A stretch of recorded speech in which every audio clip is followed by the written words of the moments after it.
going to do ball first. Bowling first. Any reason behind that?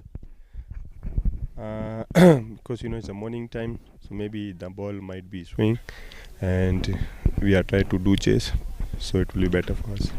You talked about chasing. What score are you looking, guys, to restrict Iprc Kigali on this wicket? At least we can restrict them at least 100, 120 till, so that we can defend. I mean, we can chase easily. 120 tees, ladies and gentlemen. Thank you very much, Hassan, John. Thank you very much. You guys are on the top of the log standing. You've lost a toss today. You've been sent into bed. If you had won the toss, what was going to be your decision? Also, you'd have got for the bowling first, because also it's a game plan. It's our game plan. So, but obviously it didn't move on our way. But we are going to bat. So our target is going to at least 160, 160 above. Yeah, that will be the good score to defend. Target that we're looking to see at Gahanga in the morning from Iprc is 160 plus, and Hassan talked about 120. It's going to be a good contest. Catch us in the next 30 minutes.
Came in later. Second.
Alright, good morning once again, our viewers. Welcome to Gahanga Cricket Stadium here as we are about to witness another exciting game of this Tafabet Men's T20 League between KCC, Kigali Cricket Club, that is, and Iprc Kigali.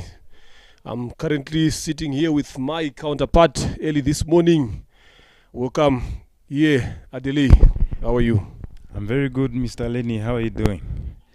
And you're welcome again wherever you're watching from. This is the Gahanga Cricket Stadium, Kigali, Rwanda. And this is the RCA T20 Dafabet Men's Tournament 2023. As Leonard said, we are about to witness another game again, game day. Kigali Cricket Club taking on Iprc Cricket Club.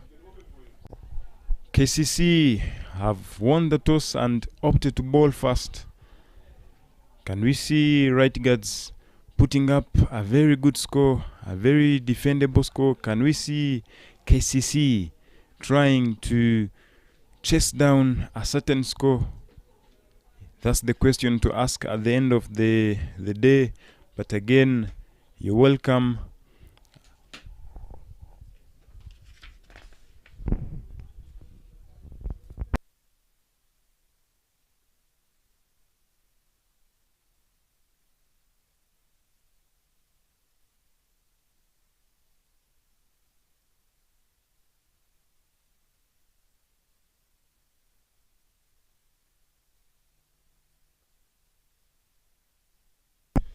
We have been receiving some rains here in Kigali for the past weeks here, so you can see there's been a slight delay in this match. Again, there's been a lot of dew on the outfield.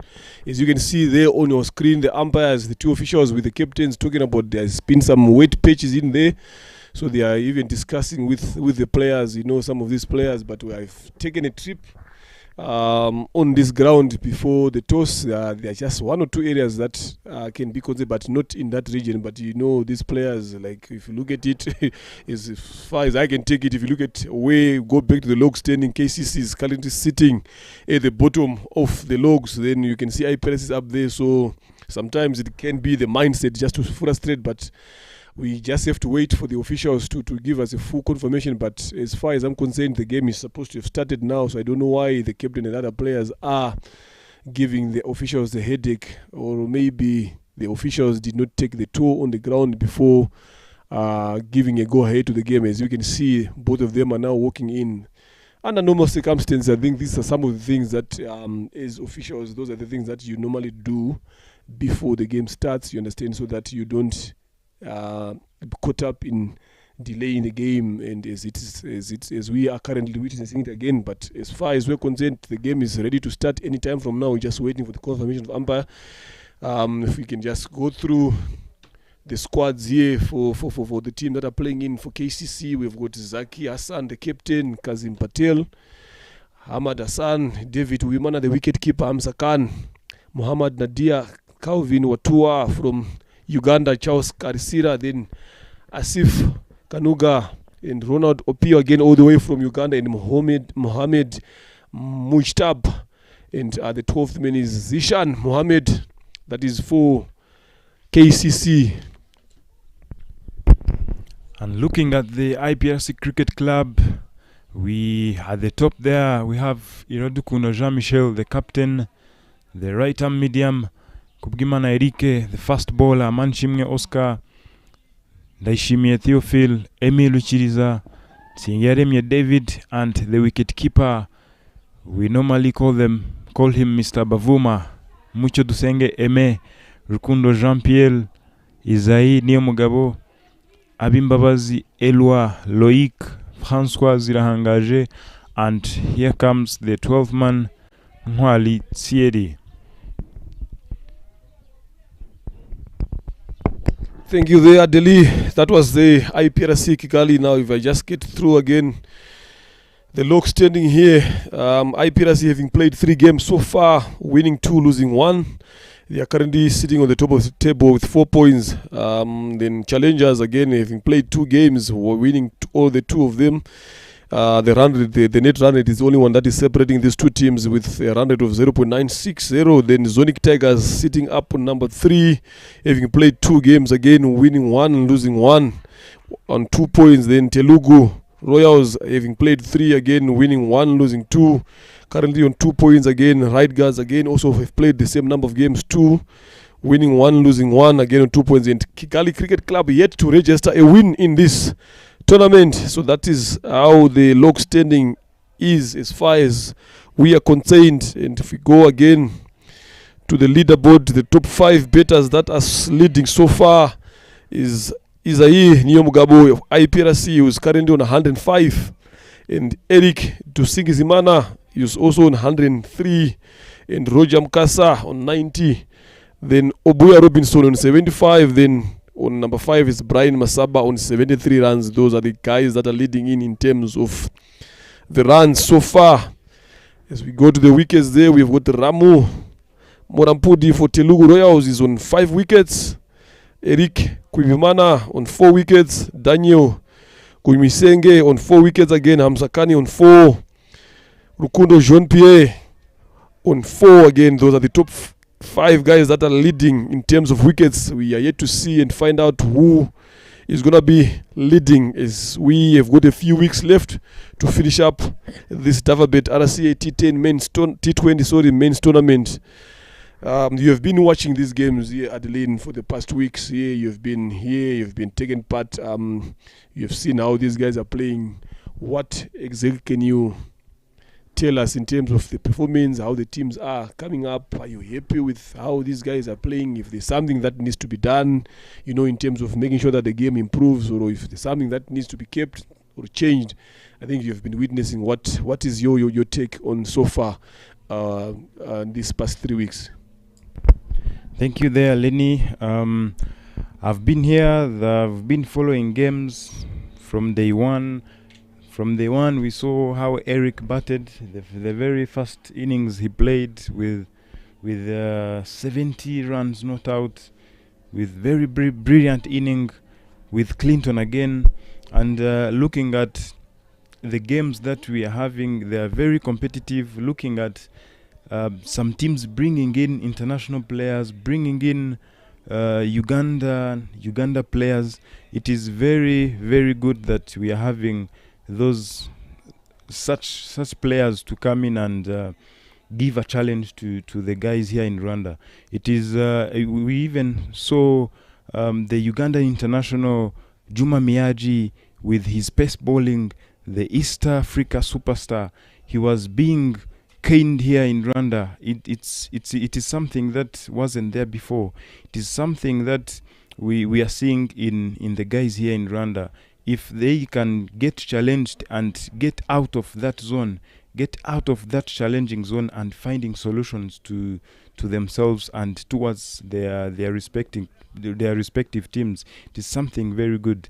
And also looking at IPRC Cricket Club, it is a very, very young squad and a very new team in Division 1. They just claimed to be the champions of the RCA Dafabet T10 in the last 2 weeks, and we've seen how competitive they were.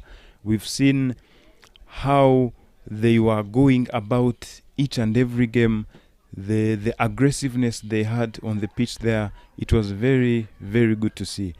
And also the calendar, the Rwanda Cricket Association this year, it is full of games, and I'm very sure that if the boys keeps getting chances like this, there is something that we can get out of them. And if you look at today's game, IPRC have won their last 2 games. Last weekend, it was the best weekend for them, as they had 2 games and they took the wins away. And if you look at them coming today, it's a do or die game. They don't want to give it away. They don't want to give a chance to KCC. And KCC again, they haven't yet registered a win. Is it their chance again to take a win today against IPRC?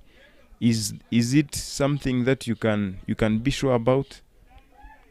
And wherever you're watching from, if you look at your screens, the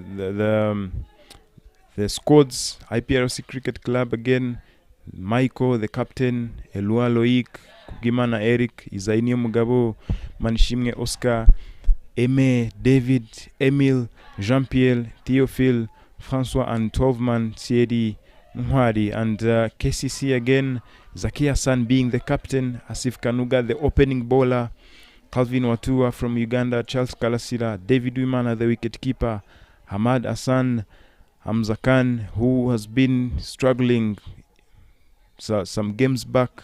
Can we see him bouncing back today? Let's see how it goes. Kazim Patel, Muhammad Mchaba, Muhammad Nadil with his left arm orthodox. Let's see him turning the ball today. Ronald Opio again, all the way from Uganda. Muhammad Zishan. Those are the two teams playing today. Those are the names. I'm sure the umpires have concluded we might be going to witness the game IPRC taking on Kigali Cricket Club. Leonard, it's very good to have you here with the analysis. I've been following games that you've been doing, and it is even nice that we have people who can analyze, who can talk about the game, who are very passionate to the game, and looking forward to that.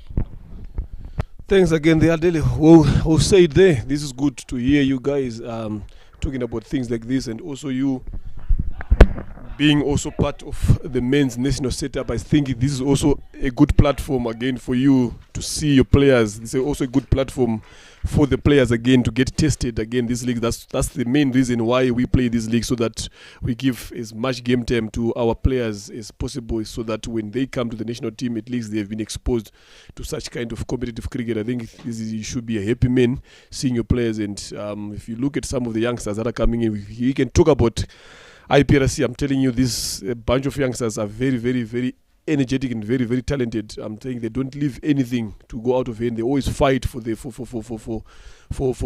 results wherever they go. So this is something that is good to see, and hoping forward. If you look at, we talked about the calendar again, it's gonna be a busy calendar for these guys. That's the only way that you can prepare. They always say that there's no better preparation or better practice in the game of cricket than playing out there in the middle, especially in such competitive environments. So this is something that's good. As we can see, the two opening batters for IPRC walking in to bat. We have the inform Isai Niomgabo and Oscar Manishime. An exciting batter. These two guys are exciting. The one thing that I like about IPRC is all the game that I've watched them playing. I'm telling you, the running in between the wickets at the lane, I'm very quite impressed with these guys, how they get their runs. They are not afraid to take fielders on. When they get an opportunity to get the ball to the boundary, they also do not hesitate. So this is something that I've seen, and this has worked for them throughout this tournament, even throughout the T10 again, when they become the winners. They use the same approach. So this is something that is exciting to see, especially from youngsters coming in, going forward. Now, if they keep on playing the same cricket that these guys are playing, I'm telling you, the future of the national team is in good hands here. Thanks there, Lenny. And running in between the wickets, it is something that they do best.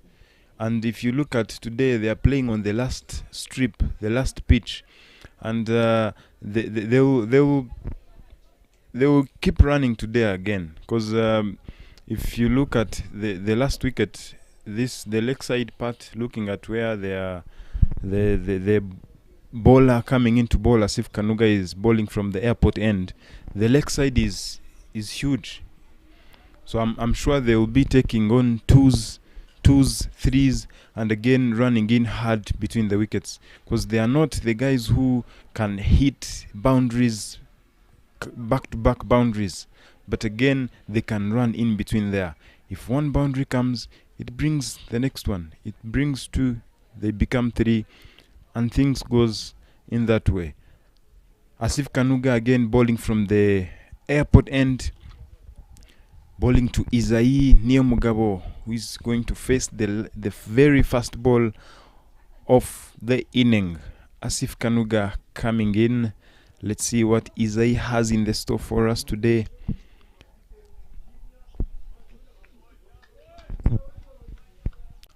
Asif Kanuga bowling to Isai Niomugabo.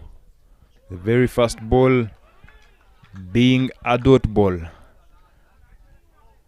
Isai being to have won games for IPRC and being to have won a game, the final game where they were the champions in the T10, and the last two games he was the man, he was the last man standing. And yes, another dot ball, 2 dot balls in a row. Maybe Isai is trying to settle there. He's trying to read how the ball is moving. Asif Kanuga again coming in.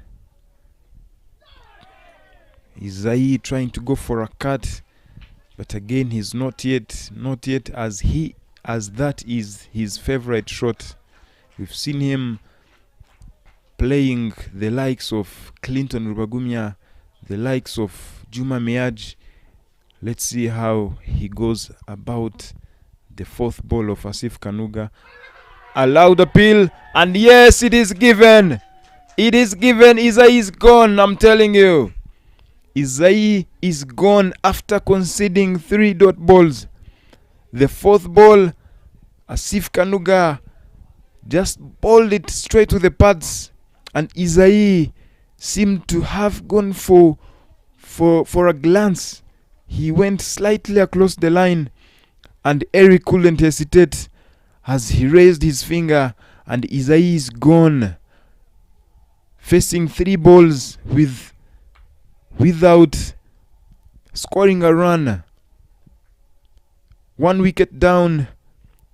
IPRC yet to register a run on the board.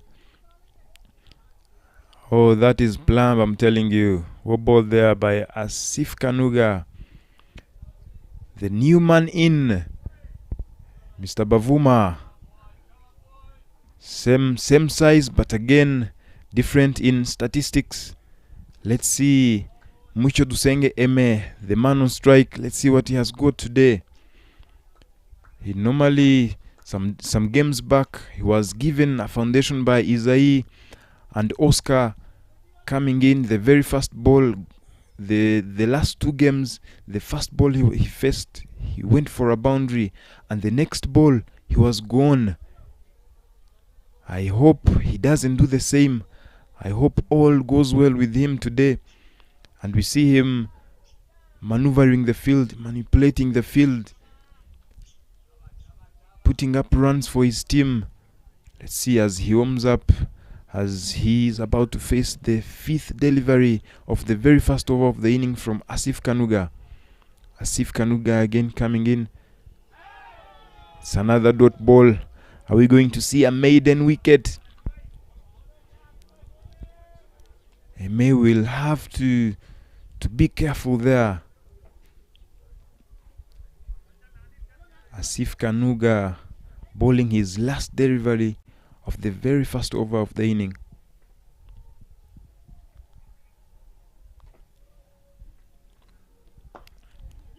Full and straight, and Eme well placed there towards point, and Eme is off the mark. The very first over, 1 over down, 1 wicket down. Let's see how the innings goes, Mr. Lenny.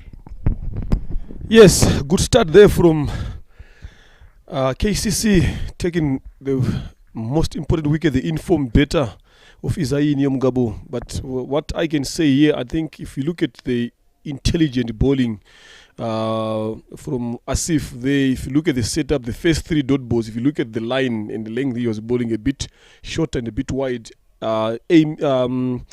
Isai couldn't even manage to play those balls. Then straight the 4th ball, he went a bit straight full on stumps. Then Isai looking to play to that vacant square leg gap where there was no fielder there. Then eventually he got himself trapped for LBW. That was to me, that is something that I can take to say the setup there against Isai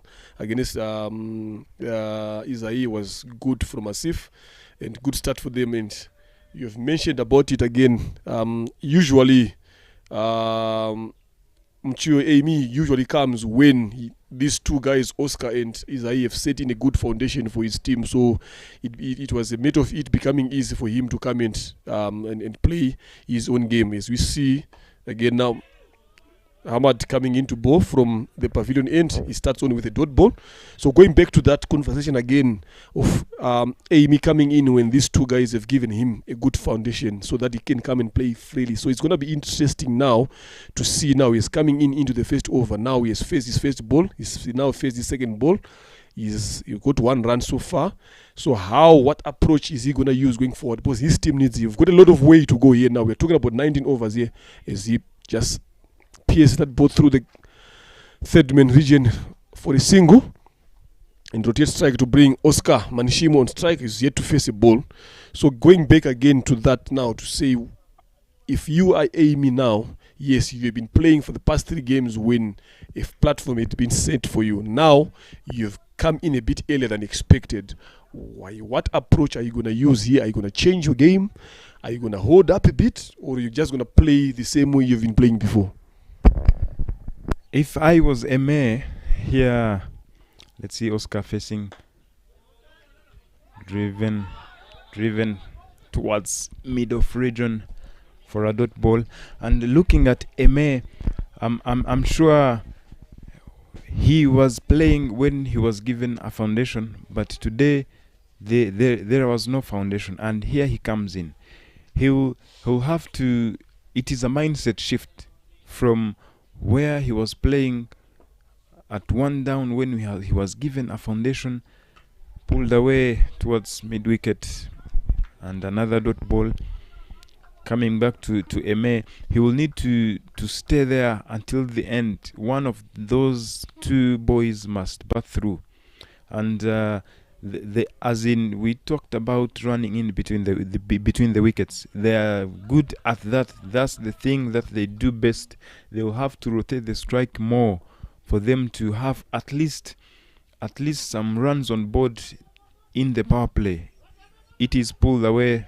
2 is the call, and yes, they managed to get through 2 runs all the way from Oscar. This is what they do best. They have to maximize. They have to make sure that they make KCC run.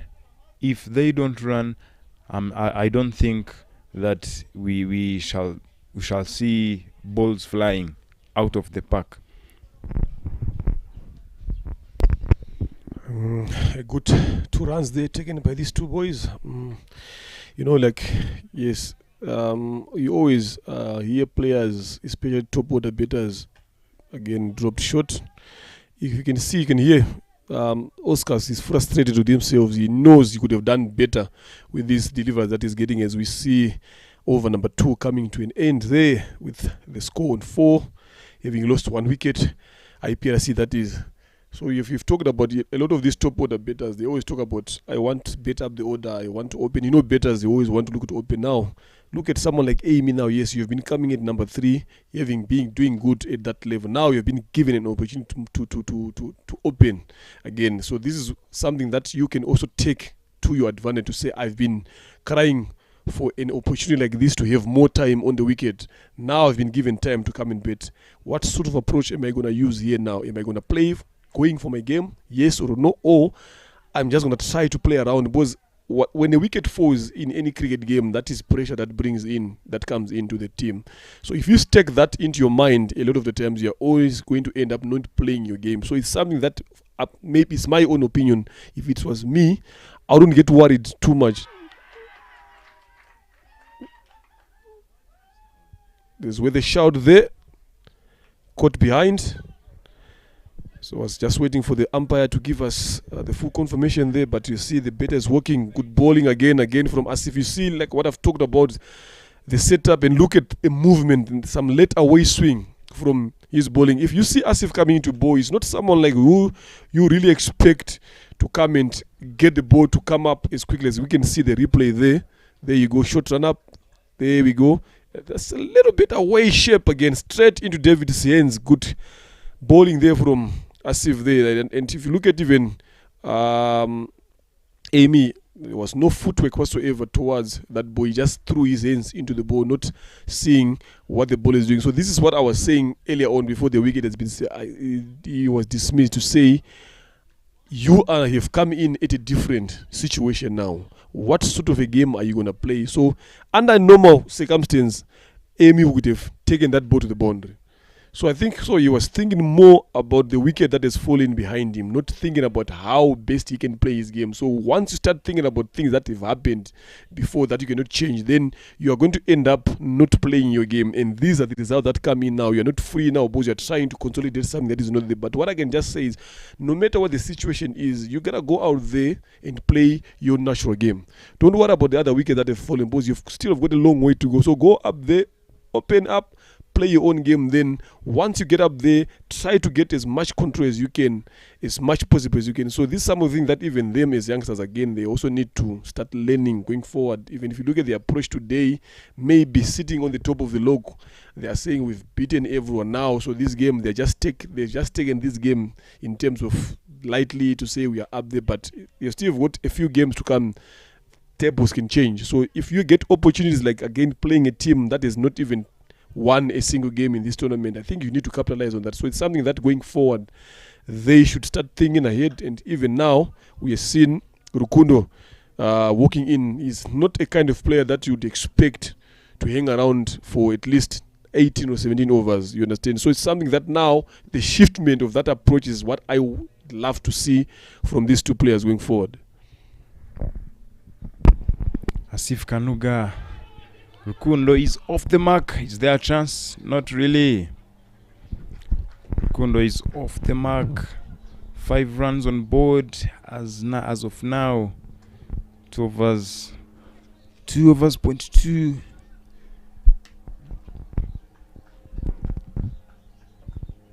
Oscar again is back on strike.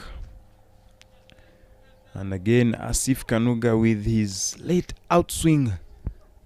Let's see how Oscar can battle that. How Oscar will go about it. Asif Kanuga coming in to full, but well driven there through the covers region for a single. That's a good shot there from Oscar. So this is what you would also like to see him doing there.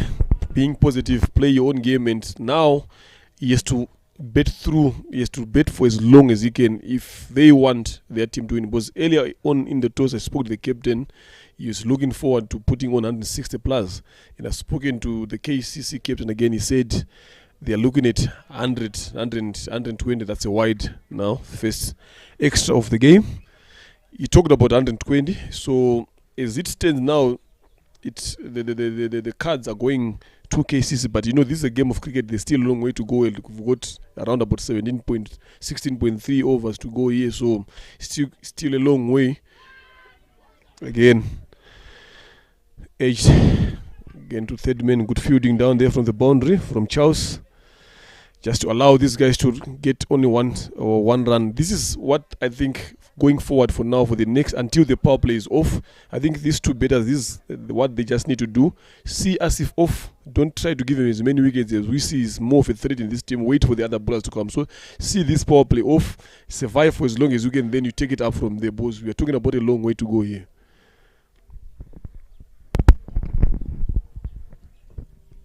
Asif being very, very effective here.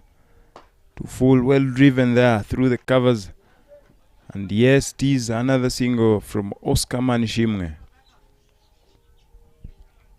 As you are saying that they need to be patient and see Asif Kanuga off, and they start to play their shots. It's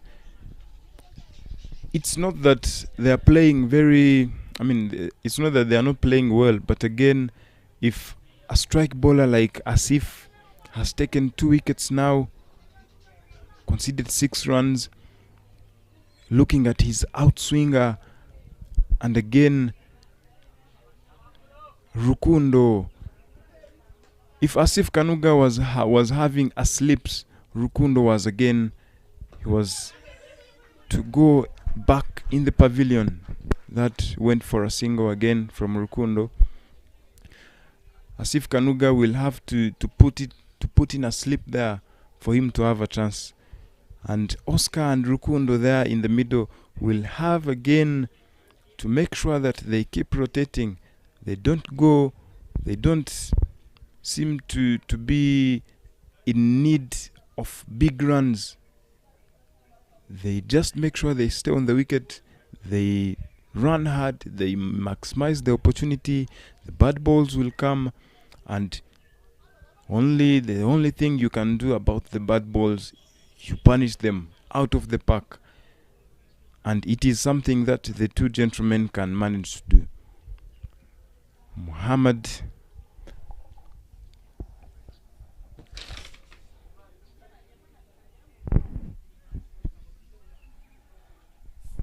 Mchaba again back in the attack from the pavilion end. Rukundo is the man on strike. It is a dot ball. Back over length there. Very good lines there from Muhammad. And all Rukundo had to do was to consider a dot ball. Lovely to see the lines that Hamad is bowling here. Against full wide swing again and missed. Things like that, that's what we're looking forward to see. Some interesting cricket here. Like yesterday we saw again New Zealand and Pakistan battling it out in one of the second highest ODI chase. The Pakistan chasing 336, winning that by 7 wickets. You can see some good shots. Fakhar Zaman scoring 180 not out. So I hope these youngsters are also watching from those big players coming in and playing in those some of the things that you need to watch and learn from how those big guys are doing it. As we see again here, it has been a bit quiet. First 3 overs for Iprc here, they've managed to lose in quickly. 2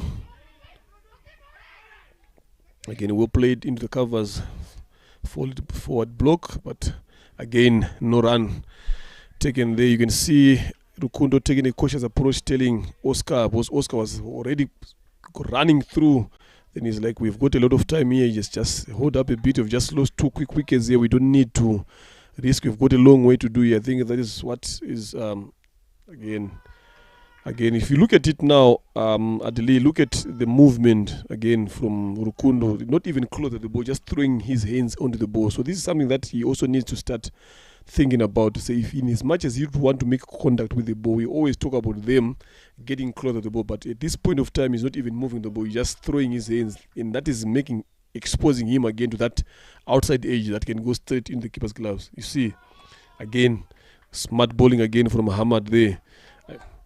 To finish up a good over maiden from him, again to leave the score 10, 2 wickets down, 4 overs done, 2 overs left for the power play ends. Then we see if Iprc is going to change the gear or not here. But interesting to see the good start from these 2 bowlers from KCC. They've been some decent line, the length that they've been bowling, only managing to bowl 1 extra in these 4 overs. That shows that they really want to win this game. As we see Asif again coming to continue to bowl his 3rd over. Again, this is something that I don't know. Yes, it can be a game plan here, Adeline, but sometimes you don't need to overbowl your bowlers. Yes, he's bowling very well. Sometimes captain gets carried away. You keep him bowling. He's your pick of the bowler. Yes, he's taken 2 wickets, conceding 7 runs. But do you really need now to bowl him off? Unless if you are begging up your other bowlers to come. But sometimes I feel like, yes, he has got good figures for now. He has bowled very well. But I think I would have just reserved him for a bit longer. Then if I need him later on, I can bring him in. They might prove me wrong. We are just sitting here and watching. They are the one that have got their own plans. So, but again, as you see, a good shot again, still taking on the mid-off. Good running again from Oscar. So let's see how it goes. But sometimes we have seen games like this where captains overbowl their bowlers. Then at the end, now when you need your best bowler to come in, they have already completed bowling. Then that's when team cash in on you, then they start to score. So I hope this is not going to backfire again for KCC. True that there, Leonard. Oh, again Rukundo throwing his hands, not getting behind the ball, not getting his step towards the ball. He has conceded 11 dot balls. Let's see how Rukundo will tackle the situation. It is another dot ball. Asif Kanuga will, as in he is their strike bowler as of now. I think Zaki would have at least kept him in the mid overs for him to come back and see if he can strike again. Asif Kanuga, well placed towards point and straight to the fielder, but again they managed to get a single.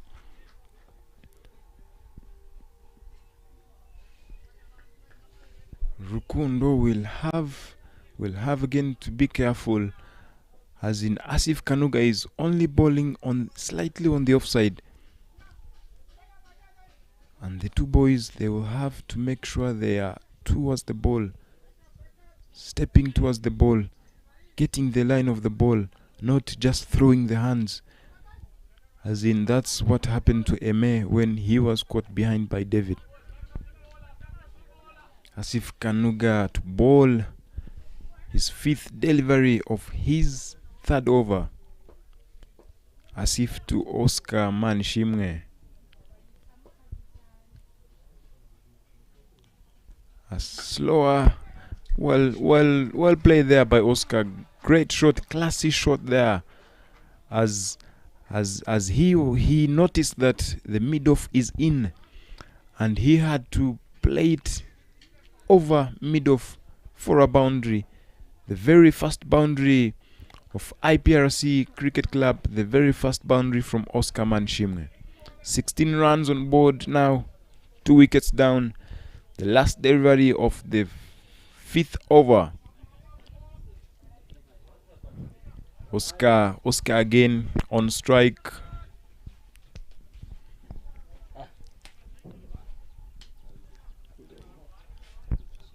You could see a field change here. Asif Kanuga dropping long off.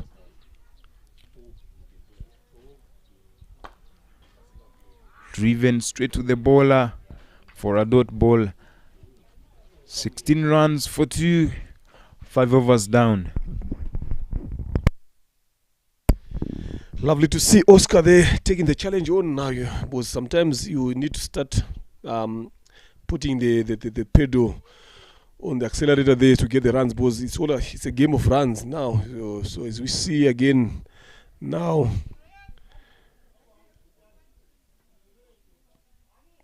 Hamad coming in. I think he's coming in again to bowl his 3rd over. So this is something that I think, if you look at those two batters there, I think they're discussing to say, no, you've had enough of here and there. Now we need to start cashing in. And this is what you also need now, because when you did not have a good start, when you've got a chance to reconstruct or rebuild, now this is what you need.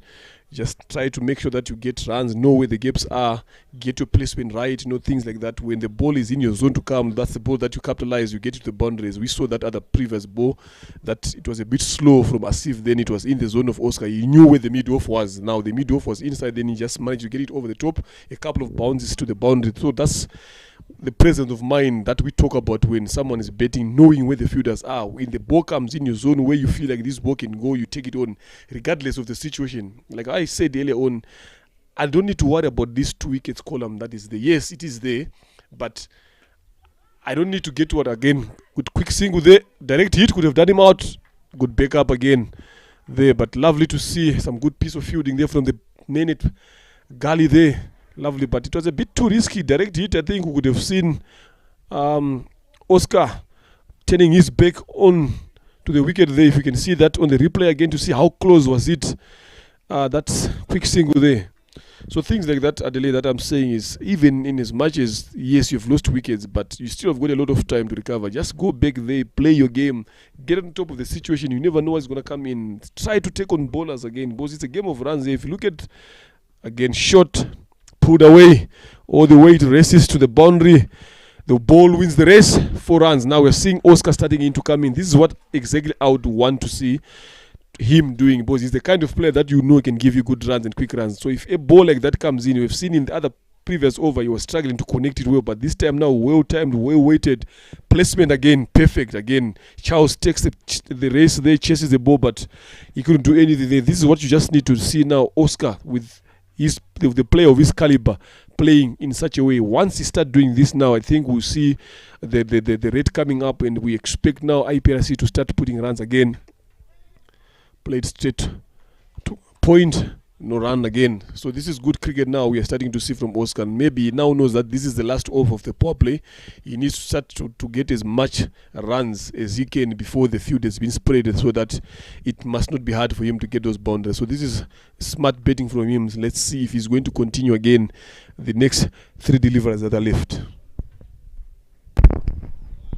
Muhammad Mchaba pulled away again. But again, the ball went straight to mid-on fielder Charles Karasira and went for a single. Rukundo back on strike. The over went for 6 runs so far. 2 more balls to go. The running in between is good. If one boundary comes, it is okay. If they keep rotating, they shall get there. Flipped away towards square leg for a single again. Good going there. Good going from IPRC boys.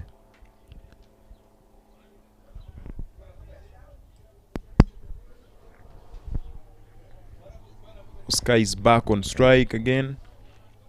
Can he manage to get another boundary? Let's see how he is going to tackle the situation. Muhammad to bowl the last ball of the power play. Oh goodness. Oh good lord. It is a bye. David couldn't hold on to the ball, and they just ran, and the umpire indicates byes. This takes us to the end of the power play. 6 overs down, 24 runs on board for 2 wickets. As you can see, the current run rate is 4, and the projected score as of now is 80. Can they get to 160 plus? As the captain said at the toss, can KCC restrict IPRC to only 120 runs? That's the question to ask, as we see Muhammad Nadil coming in from the airport end. The left arm orthodox with his turns. Let's see if Oscar survives. Let's see how Oscar goes. And I'm sure they've brought in Nadil, as in they want to just get away. They want to dismiss. They want to break this partnership, because if we see Oscar and Rukundo keeps going like this, if they get to 10 overs, if they will be still together, they will do wonders. The two can hit the ball, the two can run hard, the two can place balls, the two can find gaps. And I'm sure if they get to the 10th over when they are still together, we'll see an interesting game here. Very true there. It's just interesting to see, because these guys, they have to bet for as long as they can. If they want to put runs on the board, there's still the possibility of passing that 140, 150 mark. But the only key thing now is for them to get that partnership going on, try to bet as much deep as they can, get the game to around 15 overs there when they're still in. They're playing the same way they've played. If you look at the previous over there, when it went for about 9 runs of it, I think that is one of the biggest overs so far that we've seen. So it shows that it's possible. But if you are now facing quality bowlers like Muhammad Nadir now, again, dropped short, were played into the covers. This is what you just need to see now. Them rotating strike it easy like this. The more you do that, the easier it becomes. I think this is very, very important. I hope this carries on for as long as it can between these two batters if they want their team to pile up a bit of some runs there. And you can see Adil coming in. He has been quiet so far in this tournament, not being able to pick up a lot of wickets as we usually know him for. So it shows that maybe it's either the batters again will play it again, just getting that gap between short third minute, the minute backward point there for easy one. So this is the kind of approach that you need to use to bowlers like Nadir. Is training the ball away from you, just get in line, put the ball in the gap, run. The more you take these singles again, the more the scoreboard keep on moving, then the more the pressure you apply on the fielder. So this is something that these guys have managed to do a lot again. As we see, same thing again, lovely. This is what I'm talking about. If you do that, then if that occasional ball comes in that you normally get to the boundary, if you do that, then if you plus these runs, you will be going at a rate of about 4 to 5 runs and over. For now, that is acceptable. Then you have got an opportunity again to accelerate later on. So the most important question is, how long is Oscar and Rukundo going to keep on playing sensible like what they are doing now? So this is very, very important. Again, onto the legs, no run offered. Again, good bowling again there, straight and full. But you can see how careful Rukundo is. He knows that the team needs him, and that is what you just need from batters, knowing what the situation is requiring you. At this point of time, yes, we need runs. Lovely ball again, beating the outside edge. A quicker one from Nadir. So this is something that you need to know, and you can see the look, the exchange of ways there, getting into each other's hands. Nadir going into Rukundo, just trying to get into his head to see how long can he keep on playing the same way. He has faced 16 balls. He's on 7. Oscar 16 runs or 15. So this is something that is good and interesting to see again. Short and wide, well cut, thrown. That is sloppy fielding again from the fielders. I think there was no need for him to have thrown that ball. Dot balls are very, very important now. Look, they've managed to get in again 4 singles in this over. That is good enough for them so far for Iprc. There was no need for the fielder to have thrown that ball there. You're closing off the over, so this is important sometimes to close the over smartly. As we end over number 7, and we are on 28 for the loss of 2 wickets. Iprc betting in this. The 2 batters are Manishimo Oscar and Rukundo Jean Pierre.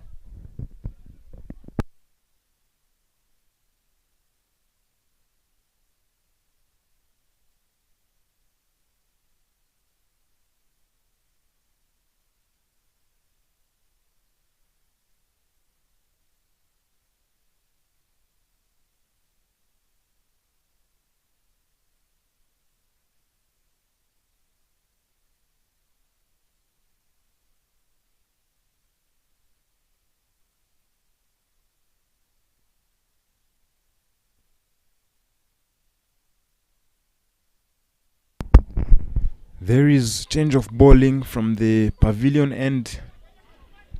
Calvin Watua all the way from Uganda replacing Muhammad.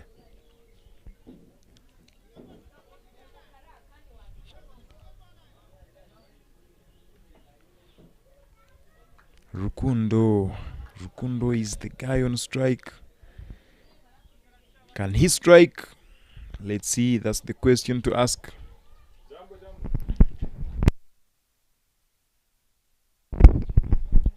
Calvin Watua towards Rukundo. Let's see how Rukundo goes. And well driven through the covers. 2 is the call. And yes, they take 2. Good running there. We were talking about running in between the wickets. This is what they have to do. Boundaries are not coming. But again, you can still run. Taking 2s, Zaki misfields, and they take the chance. Calvin Watua, Rukundo comes back on strike again.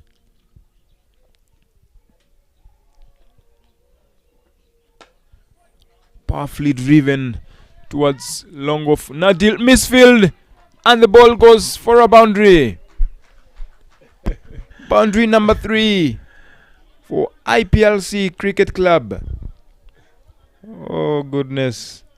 You see why I'm laughing here now. The previous ball, when it was driven straight to long off, the raining two, there was a fielder change. Nadir was in the covers, then he went into long off. Then the next ball, he is there, then he fielded the ball, then it went in for the boundary. So if you are the fielder, that has been changed again, short and wide. Well driven there. They try to push for two. No one, it is lovely. So if you are that fielder now again who has been changed because of sloppy fielding, then the one that goes there is done the waste. In your opinion, what can be going through your mind now? I'm telling you, Zaki there in the covers, who was just replaced from long off. I'm sure he just said that, why? At least I should have stopped the next ball. But again, Adil, it was unlucky there. The ball just slipped through his legs for a boundary. Let's see.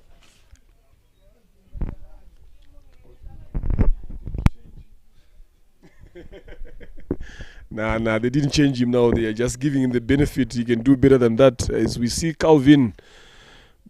Again, Oscar tries to go for a big shot. Wide it is from umpire Vicky Prajapati. Signaling wide there. See the bowler from Uganda coming in, the ball from there. Pavilion end. Unfortunately, all these 8 runs that have come in terms of poor fielding from the fielders. Again, up and over, straight in, a couple of, then eventually Oscar Preach. I think this is a lack of concentration again here from Oscar. Having faced 16 balls and scoring 16, there was no need for him to just go at it at that ball. They have way much in control of this over. But look, that's what I talked about earlier on, that how long are they going to keep on playing the same way? How long are they going to get tested in terms of patience, in terms of controlling the game to deeper? With the way these guys have been betting, look, is 16 runs or 15 balls, a good strike rate of 100. I think he would have betted a bit longer for that for his team. He would have done better. That's some of the things. If you look at it again, the ball was there, short. Yes, it was there, but came off the outside edge straight into the main at gully there. A couple of juggles there, but at least he managed to hold on to the ball. He gave it his all. But those are some of the things that I was expecting to have been done better with Oscars. He has been there for almost 7 overs there. He could have done a bit better than what he did. So going forward again, as you see the introduction again of another new batter coming in, Elwa, one of the most exciting under-19 player to watch here. Again, what can he offer for his team? Here now he's coming in when his team is on 36 for 3 wickets now. We are into the 8th over, so he has got a lot of work to do in front of him. He has got a lot of work to do and also a lot of overs again to play. With someone like Rukundo has been there again for 21 deliveries, he's still there. So what can be the message to him now going forward? What can also be the message from him to Rukunda off from the dugout to say, this is what we need to be doing again? So let's see how this is going. But I'm seeing so far now, if you look at the rate these guys have been going in, I'm seeing 100 or less here at the league. I'm not seeing more than that from this, unless if something happens, if these other 2 guys come in and do something extraordinary. But for as it stands, I'm not seeing that 150 that the captain has spoken about. Yeah, it's the question to ask. Let's see how this game ends. Well driven through the covers. Classy shot there by Elwa. Running for 2. The ball is racing the boundary. 3 is the call. Can they make it? Not really. They managed to take 2. Well driven there through the covers by Elwa, who just came in and he is off the mark. Well done there, young man. I'm sure if Rukundo keeps hanging in there, because they still have the likes of Emil in the back there. Straight to the fielder, and it is a dot ball. They still have the likes of Emil. The captain is still there. Theo is still there. Can they make it? As you said that you don't see 100 on board. It is less. But again, if we have batters on the wicket, if they keeps running, if they keeps waiting for the bad balls to take them, I'm sure they'll manage to put up a certain score and a good score, because they are a good bowling squad. I'm sure they can find a way how to defend the score that they'll manage to put up. Muhammad Nadil coming again from the airport end. Flipped away. It is a dot ball. Nadil Muhammad. He just bowled straight to the pads, and I think it was the edge that went slightly at square leg. Muhammad Nadil coming again, and it is another dot ball straight to the fielder in the covers region. Can Rukundo keep building the inning? Can he play his shots?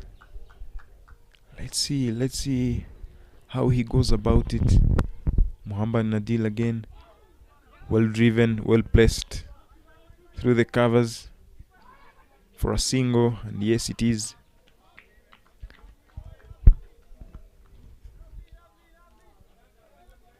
Elwa. We can't just sit and expect a lot from Elwa, as he's not a good hitter. He can, yes, he can, but again, at this stage of the game, it's not something that we can expect from him at the moment. But if he keeps running for Rukundo and Rukundo tries to play his game, there is something that can come out. An inside edge there towards short fine leg for a single. And that takes Rukundo back on strike. Yeah, true. Rukundo just keeps on playing the way he's playing, because now is the man that we're expecting to bet a bit longer. So you just need to play this way. Try not to expose Elwa as much as he can until he's yet to see the ball.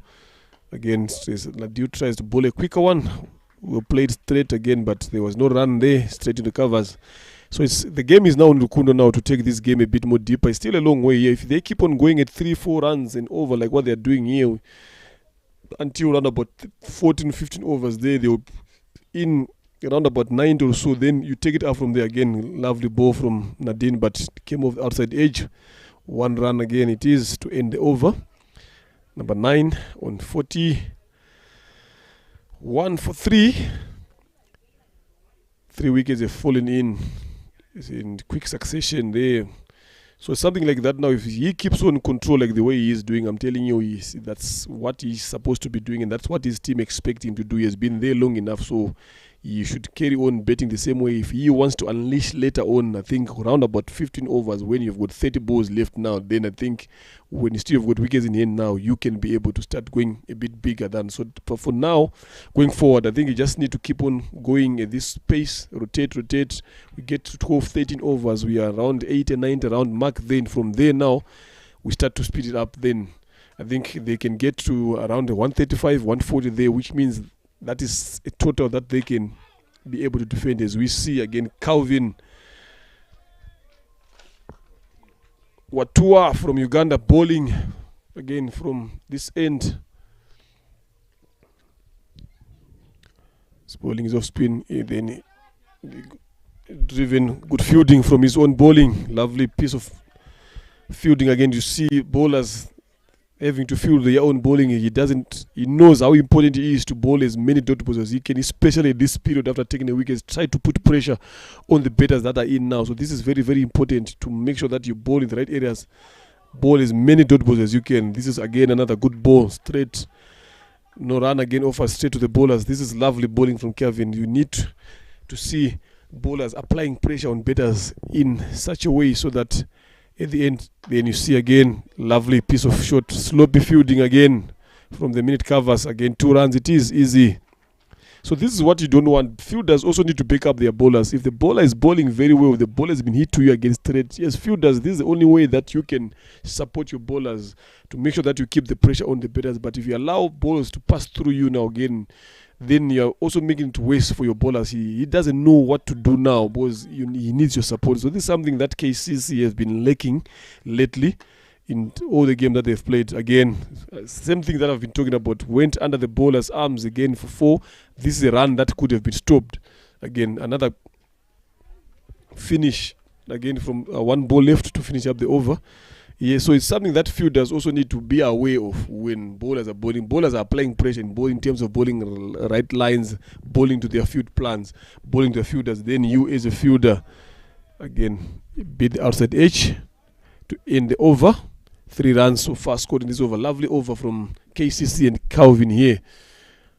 44 for 3. This is where we are. Now we are halfway through the mark. Now 10 overs gone. The other 6 the balls are left now.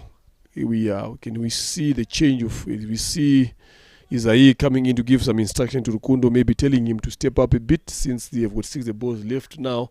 If they go at 6 runs and over, again from those 60 balls plus the score that is there, we can get a total of round about what here?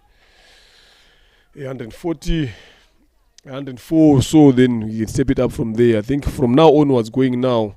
Yes, we've had enough. We've lost 3 wickets here at the lead, but now I think it's time for maybe Rukundo or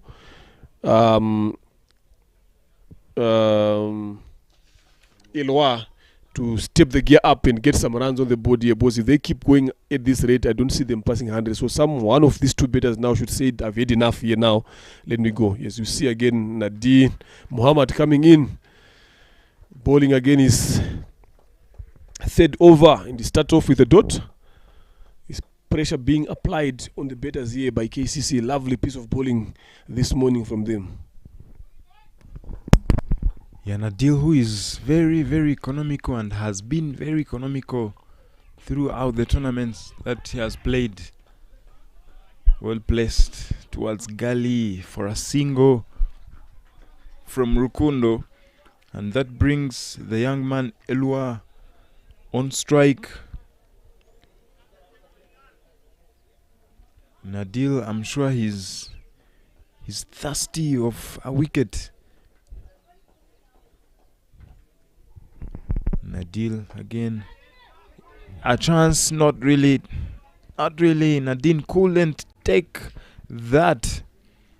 And there he went for a single. Nadil, who just struggled when he replaced Zaki at long off some couple of overs back. Now he's in the attack. Nadil to bowl his 4th delivery. Rukundo on strike again. Flipped away. Is there a chance? No. Karasira couldn't pick the ball one time. And they went for a single. Rukundo looking very solid. Looking at rotating the strike. I'm sure, I don't know what Isai just told them. But again, Rukundo will have to step up a bit. Find those gaps. Keep running. Don't concede a dot ball.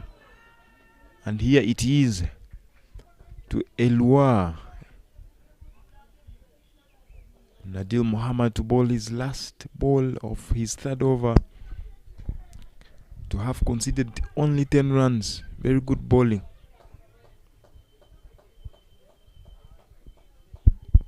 Elua on strike. Let's see. A bit shorter. And Elua just touched it. And edged it again. But there was no slip. There was no chance there. But he did it willingly. He just needed to get off the mark. He just needed a single. And it is 11 overs down for 9 runs. For 3 wickets down. 9 more overs to go. Can we see Rukundo trying to up the current run rate, which is at 4.4 as of now? And as we talked about Karasira now, he's He is now in the attack. Captain said that Karasira get the ball. Yeah, lovely. I think what I can admire here since for the past 11 overs is the discipline and smart bowling that KCC has done so far. I'm not taking anything away from them. They've bowled exceptionally very, very well so far. So the most important thing now going forward is for them now to continue and finish up on a good note. Yes, we can talk about Iprc also having a good bowling attack, but if you don't have runs on the board, no matter how good your bowling attack can be, they cannot be able to defend those runs. So that's something that even Rukundo and Ilwa should also be bearing in their mind to say, yes, we can have a good bowling attack, but without the runs on the board, our bowling attack is not going to be effective. So it's something that they also need to really understand. As we see Charles again coming in, he's also quite a decent bowler here. But for me now, because he has been coming in as a new bowler now, if I was Rukundo now, I think this is the bowler now to take on.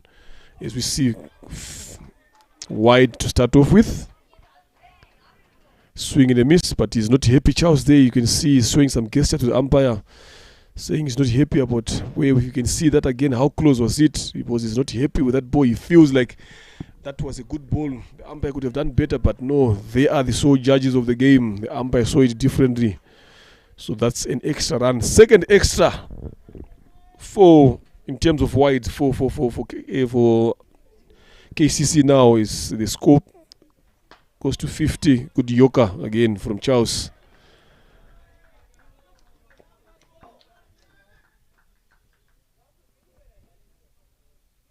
As we see the umpire there just talking to him, showing him that he's bowling in, is a follow through in the danger area there. Yeah. Some bit of some warning there from the umpire. There we go.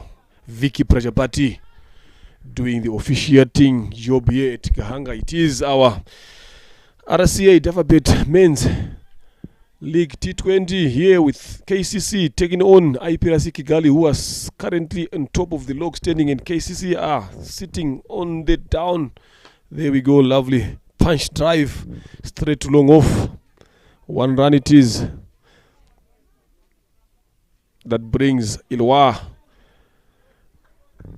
on strike. Here is on 6 of 7 balls. Let's see what he can offer for his team. If something needs to be done here on going forward at the lead from the batters here. I think they've been quiet for some long. So one of these batters need to start looking for those bigger shots. Again, another punch. Good run. Good call. A good running there from Ilwa, giving the senior batter there Rukundo strike. But like I said earlier on, I think from now going forward, I think they need to have at least 1 or 2 boundaries in every over that comes in. If they go with that rate, they can be able to put runs. But if they continue going at this rate, I don't see them putting a lot of runs. Knowing Kahanga here, knowing the wickets here, anything that is less than 130 here is easily gettable. Again, lovely shot and sloppy fielding from the fielders. But at least he get a touch on the hand, some footwork here. As we can see that ball again, poor fielding from the two guys here. The ball rose away for 4. The bowler is not happy. The fielders could have done better, 2 of them. That ball could have been a dot, but it ended up being a 4. Slope. So this is something that Iprc, if they are smart enough, they should capitalize on poor fielding from KCC, especially the deep boundary fielders. I would love to see now them going back to their quick running in the wicket, pushing the boundary fielders for 2. With the way KCC is fielding, I think if they start pushing them, they'll get as many runs as they can in forms of running in between them, in forms of singles. So that is something that they need to start changing now going forward. If they are not getting boundaries, try to get as many singles as you can. Karasira driven powerfully towards the long off, pushing for 2.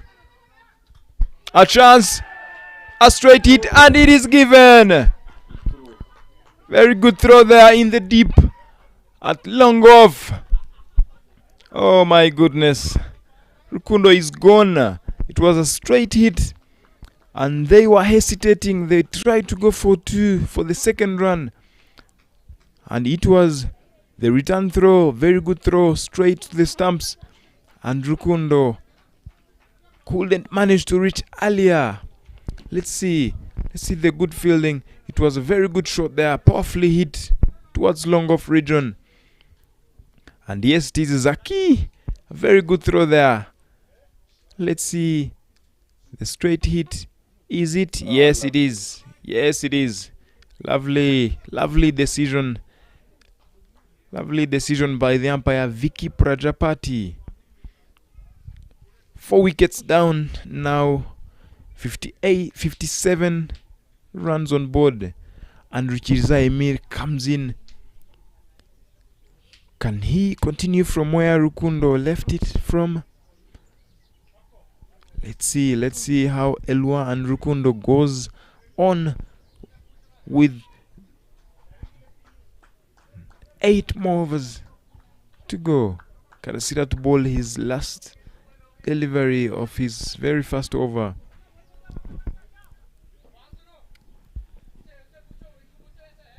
Karasira again. Elua is the man on strike.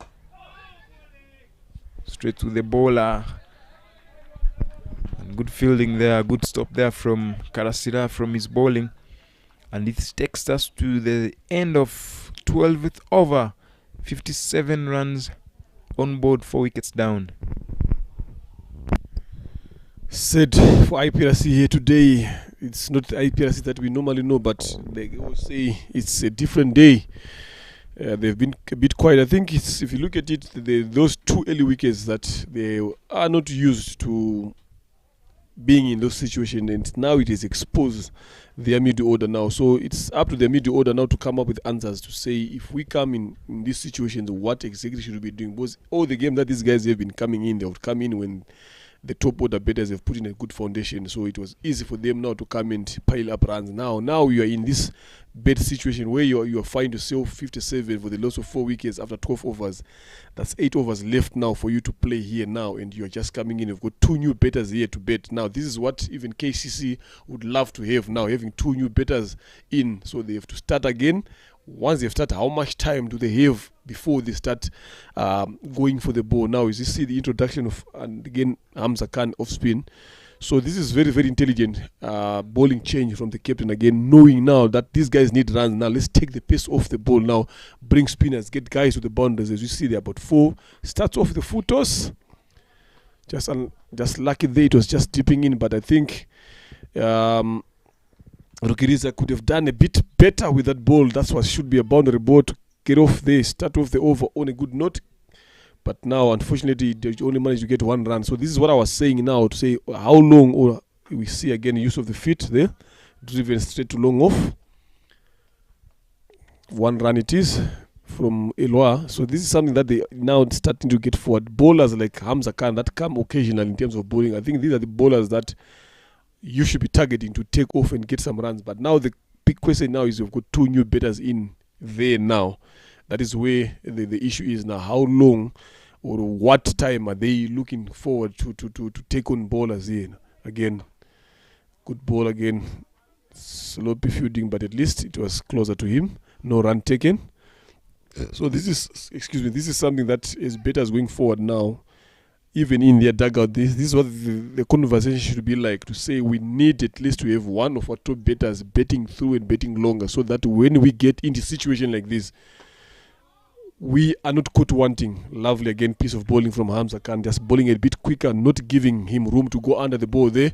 He knows exactly what is he doing. He knows what the captain wants from him, Hamza Khan. Now that is exactly what he's doing.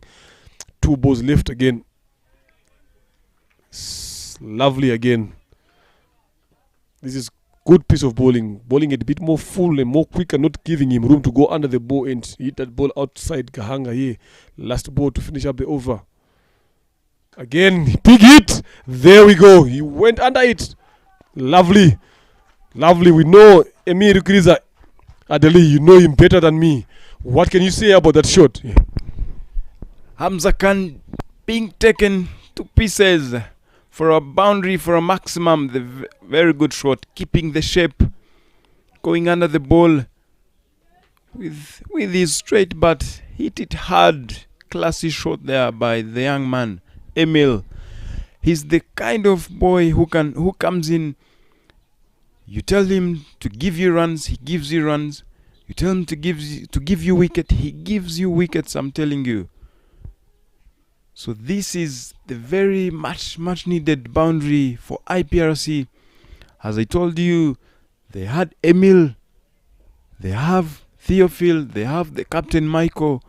They still have a lot to offer. So Emil starting like this, I'm telling you, if he stays there, if he keeps on going, we shall sing another song, a different song at the end. Lovely shot there to end the over there from Rukiriza Emil. I'm telling you, that was a good shot. He just waited for it, keep the shape on, hit it over straight outside Gahanga here. So this is the kind of betting that we would love to see now if you are IPRC. Again, smart betting again from the youngster here, giving Emil the strike. He knows what he can do with the ball. He knows he can hit the ball miles. So he's just giving strike so that he can face a lot of balls. So the big question now is, how long can Rukiriza Emil keep on going there? He knows that his team needs him. So let's see how long he's going to keep on doing that now, facing Charles here. Karasira coming into ball. Let's see how long he's going to do that. Now, this is what we need to see. The thing that, yes, we've got wickets in hand. You've talked about another big hitters again, still sitting in the dugout again. Wide ball code. You've talked about big hitters again sitting in the dugout, which means that also gives Rukiriza freedom now to go for the ball so that they can put in runs in the board. But sometimes if you overdo it again, it backfires. So when you are doing it again, you also need to be a bit smarter. But if the ball comes in your zone, I don't see any reason why you shouldn't go for it. Unlucky there. Unlucky. Trying to go for a cut. And it is a dot ball. Very good stuff there by Emil. He keeps going. We see runs on board. Let's see how he goes about it. Karasira again coming in. 1 run so far from the over. Can Emil take on Karasira? And yes, hit hard along the ground. Zaki is the guy at long off who just dismissed Rukundo with his straight hit all the way from the deep at long off. Karasira again. Elua is on strike. Driven powerfully. Is there a chance? Oh, missed it! My goodness. Missed it! Drama. Oh my goodness. Good Lord. As he picked the ball, he tried to run with Elwa. He couldn't throw the ball in the bowler's hand. He just wanted that chance. He wanted to run him out by himself. Oh my goodness. But I think it was also smart for him to do that because there was no backup whatsoever. If he had thrown that ball was going to go to the boundary.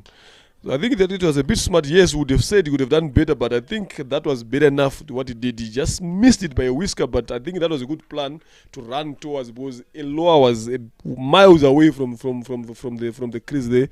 So drama is now starting to unfold here as we get into the deep end of this first innings again here. IPRC against KCC again.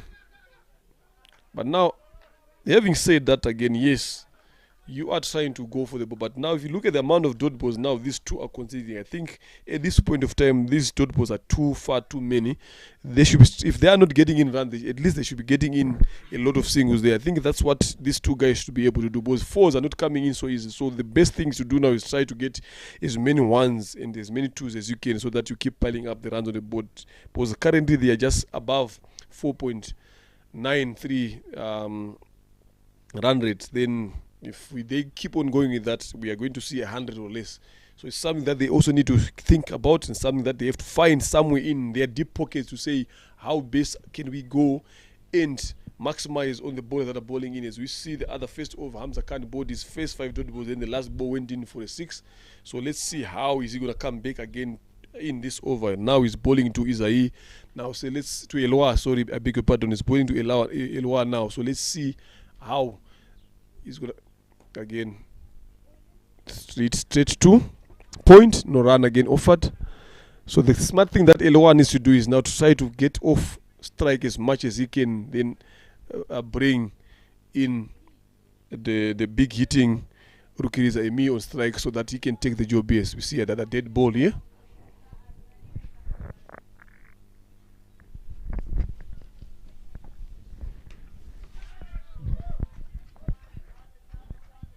Good shot again from the young man. 4 it is. Lovely placement. Yes, we can see. I think they've decided now to go for Hamza. I think that's the bowler that they've targeted to say he's a bit cheap candidate. He's just an occasional bowler. He doesn't bowl so often. Again, waited for it again. Went with the spin. There again, lovely piece of placement. There's no one there in that region there. He tries the man at mid-wicket, tries to come up and cover it up. Lovely. So this is good piece of betting from him here. Lovely to see. Now going forward now with less than 6 overs left here. This is what these guys need to do. Try to get as many boundaries as they can and finish up this innings in a good note. Again, lovely piece of placement. You see, Adelaide, what I was talking about. The placement now, smart ball, smart betting. The fielder runs in. Good fielding again. They good commitment. They can only manage to get 2 runs. This is good. This is what we need to see going forward, especially at the back end of the innings. Now, batters looking alive and looking for those gaps, taking on the bowlers. This is what you need to see going forward if you are IPRC. At this stage of the game, you target your bowler and you take him. As looking at what Elua and Emil doing, they have targeted Hamza Khan. And looking at what they are trying to do is they have to maximize the opportunity. This brings Emil back on strike. Can he get IPRC another boundary? 7 runs from the over so far.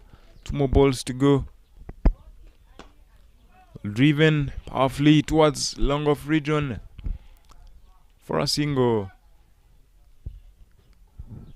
The last ball, let's see the last ball of the 15th over. Let's see what Elua can do. Hit powerfully. Is there a chance? No.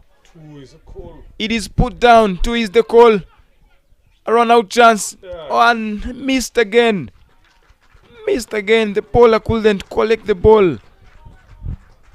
And 2 runs are completed. 15 overs down.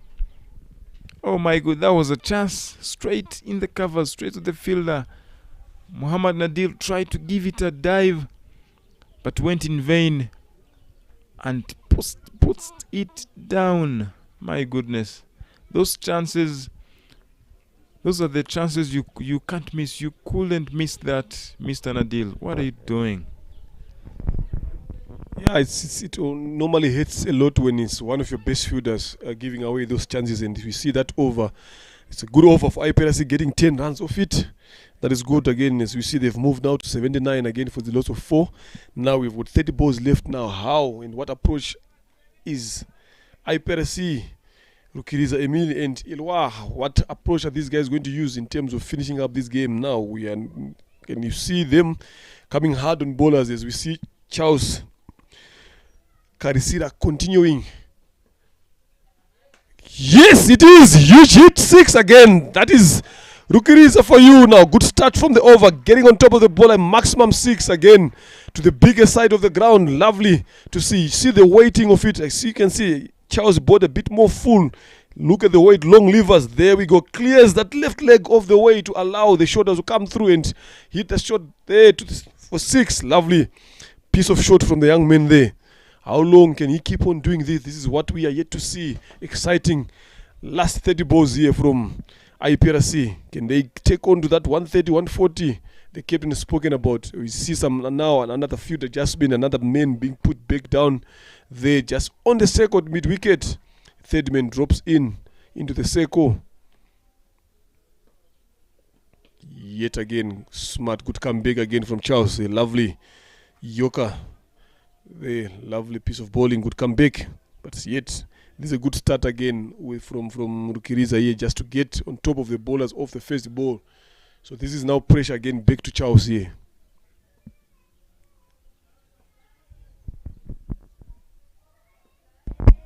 There he goes again. Better than the other one. He keeps going miles again. Lovely. Good shot again. 2 sixes in 3 balls. Lovely. The first one is a bit closer. This one went again further. Lovely finish here from Rukiriza. We know you talked about it, Adel, that he can cause some damage here. Now we have seen him starting to cause the damage against KCC here. That is maximum in any ground. No one can catch that. You can only go there and fetch it. Lovely piece of betting from the young man here. He's currently on 21 of 13 balls. Lovely piece of betting here to see. How long again? I keep asking, how long can he keep going like this? The more he does this, the more Iprc is happy. Lovely comeback again. Good running between the wickets on the 2. Lovely calling from Elwa. 13 runs so far of 4 balls. Lovely, lovely. This is lovely to see. Very good stuff there from Emil Richiriza. 2 boundaries, 2 sixes in the over so far. This is what Iprc will need until the 20th over to make sure they put up a defendable score. Let's see Elwa trying to go for a cut and missed it. Just missed it slightly. Good comeback there from the bowler Charles Karasira. Karasira towards Elua Loic.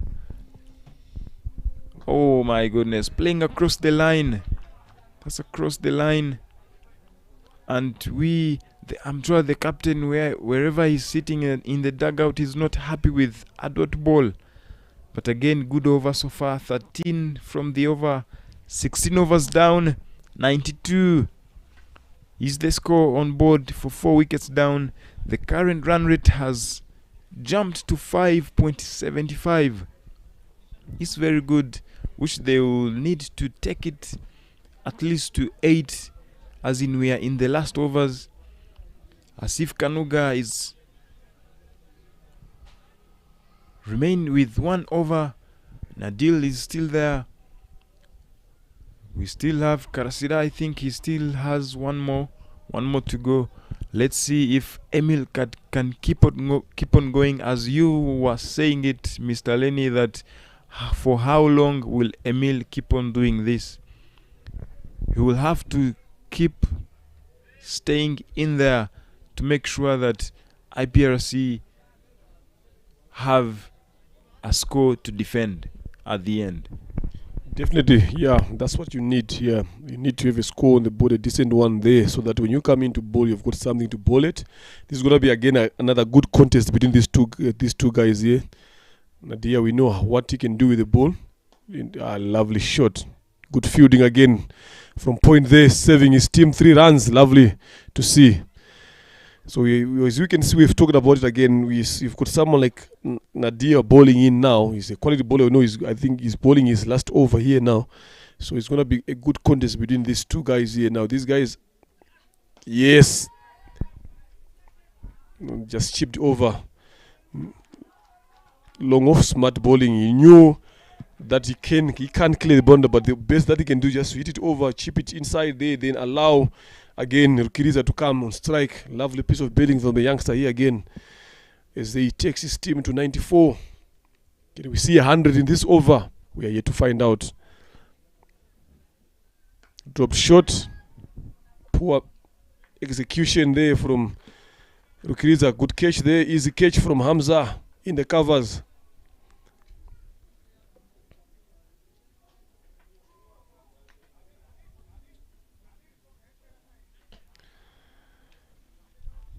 As we see Rukiriza there coming after facing 15 deliveries, 20 scored 23 runs for his team. That was a good knock for his team.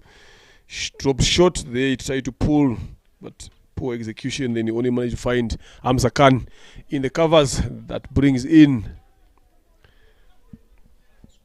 Francois Zirahangaje coming in to bet here for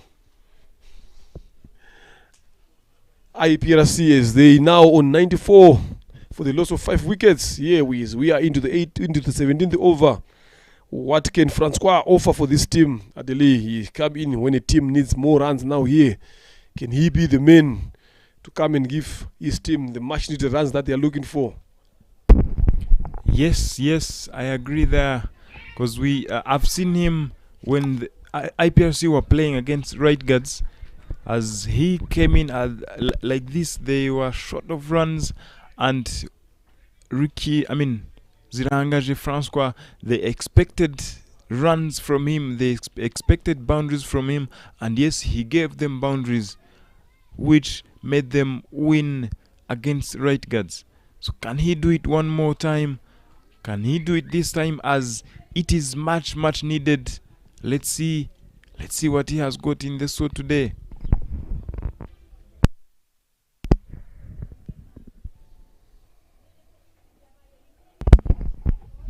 Muhammad Nadil again coming in. Elwa went for a pull. 2 is the call. But again, Muhammad had to restrict them to just 1 run. 4 from the over with a wicket from Muhammad Nadil, bowling his last over. And again, the last ball of the 17th over. Let's see if Francois hit it hard straight to the bowler and went for a single. Great piece of fielding there in the deep at long on. Great running in, great pickup. The return throw is very good, and they went for a single. The score is now 97 for 5. 17 overs down.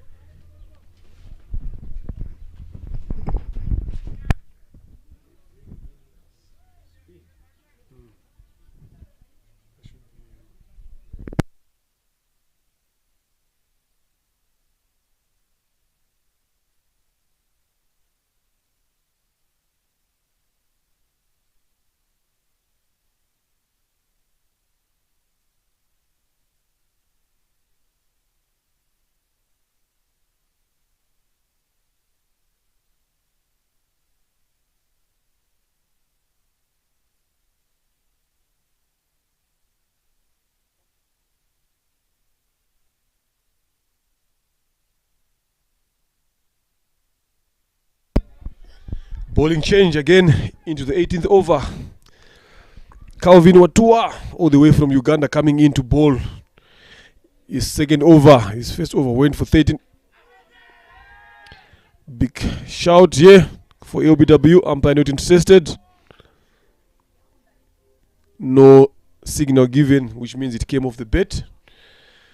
He was trying to go big there. Francois. No leg by it is now from the umpire. It took some time for him to decide there. Vicky Prajapati, one of our main umpires here in Rwanda. Again, trying to go across the line, mistimed it. Not well connected the way he wanted to be. Elwa, who is on 21 after 21 deliveries. Last 3 overs of the first inning. Again, drop shot, but he can only find a man at mid-wicket. For 1 run it is. Good piece of bowling from Calvin here. So this is Iprc just need to find a boundary somewhere here, Adelaide. They just need to find a boundary somewhere. They need to find a plan. Just be innovative as bowlers. If you look at it, the 2 men behind him there, they're inside. They just kneel down a bit, get something. Then you get a boundary. Again, that was a quicker one. Well missed. Again, dot again. Then just need to find a boundary somewhere. Elwa and Francois just need to find a boundary somewhere going forward. Because if they keep on going in this way, I'm telling you, yes, use of the feet, he's straight to covers 2 is the call. 4. Again, sloppy fielding again from the deep cover guy there.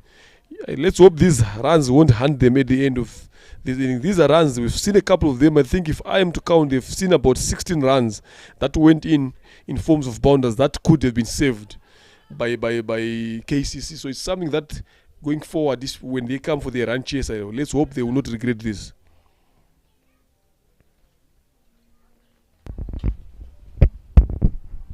Again, use of the feet, driven to long on. That is easy one here. Nadine being the fielder there. End of over number 18. 105 for the loss of 5 wickets. We are into the last 12 balls of the game. Of the innings, sorry.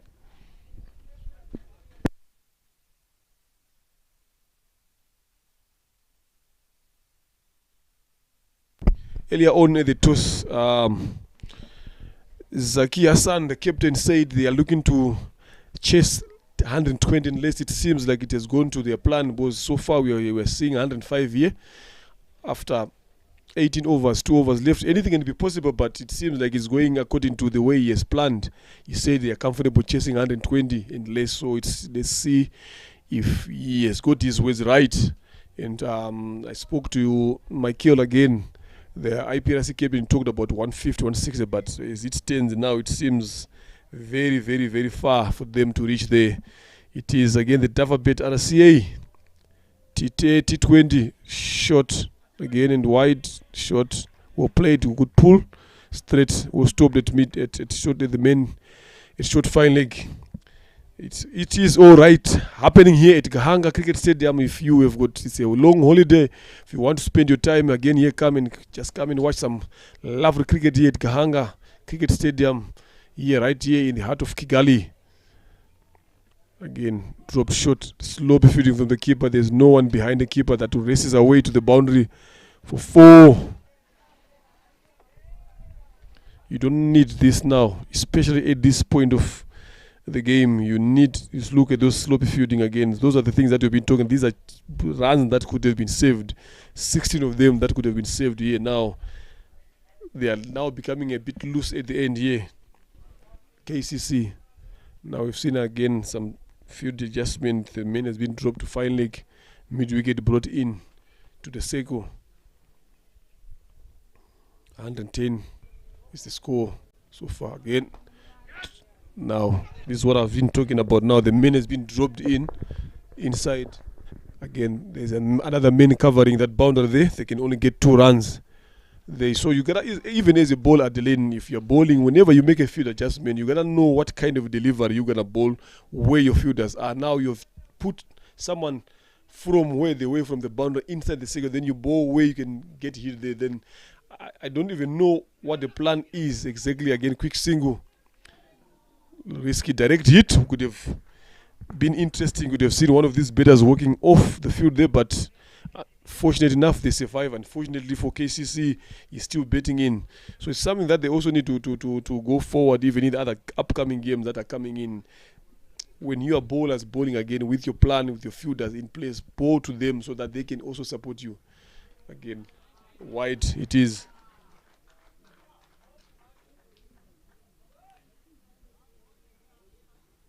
Is the captain himself scoring for the opposition there in forms of wide. I think it's the 3rd wide in this innings. They've been disciplined well enough in terms of extras here, so I don't know what is happening now at the deep end of the innings there when they are in total control of the game here. Again, another wide.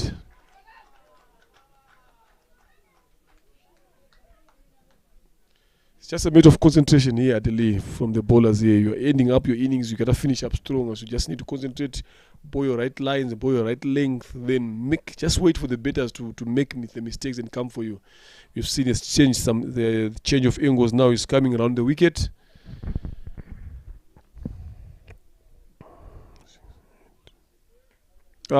Innovation. Lovely. 6. This is what I'm talking about. They have to find that boundary whatsoever. So you need the batters to be innovative. Now, lovely to see from the youngster thinking along those lines. Went under the ball, scooped it over to the boundary. Fine leg there. The fine leg man just can only watch the ball passing him. Look at it. There we go. Lovely. You can see the joy from the dugout there. They know how important it is to get runs like this. This is lovely to see how he can finish the innings in style here.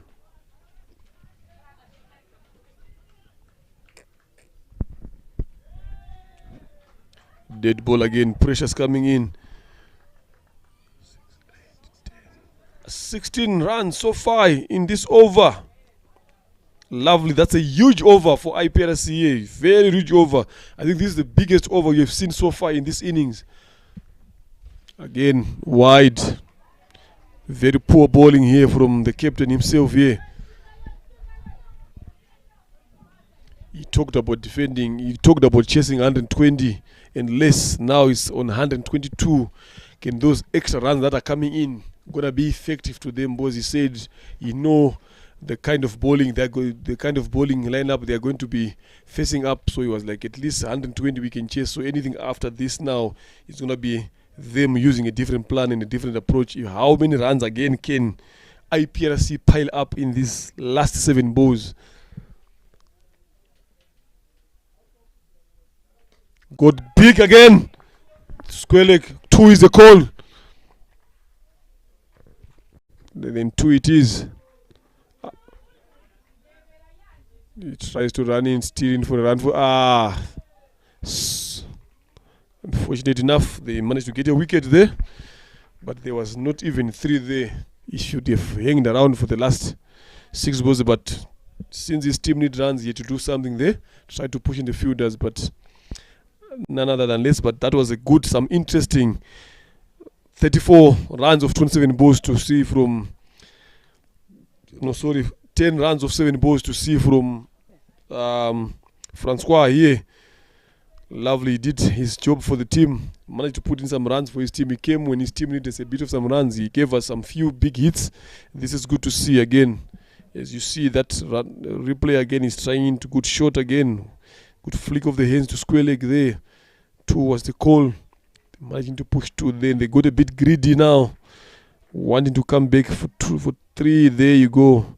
I think poor communication. Don't think Elwa was saying something there. He was busy, and a bit of some fumble there from Adil, but unfortunately he got the ball into hands. Then hit the stumps, and that was given out. But I think Francois got a bit greedy there. Should have just stayed for a bit longer, then betted the other 6 balls that are left. As we see now, the last 6 balls of the first inning. 1, 2, 4, 6 wickets done. We've seen that over went for plenty. So how many runs can these guys look to get in as we've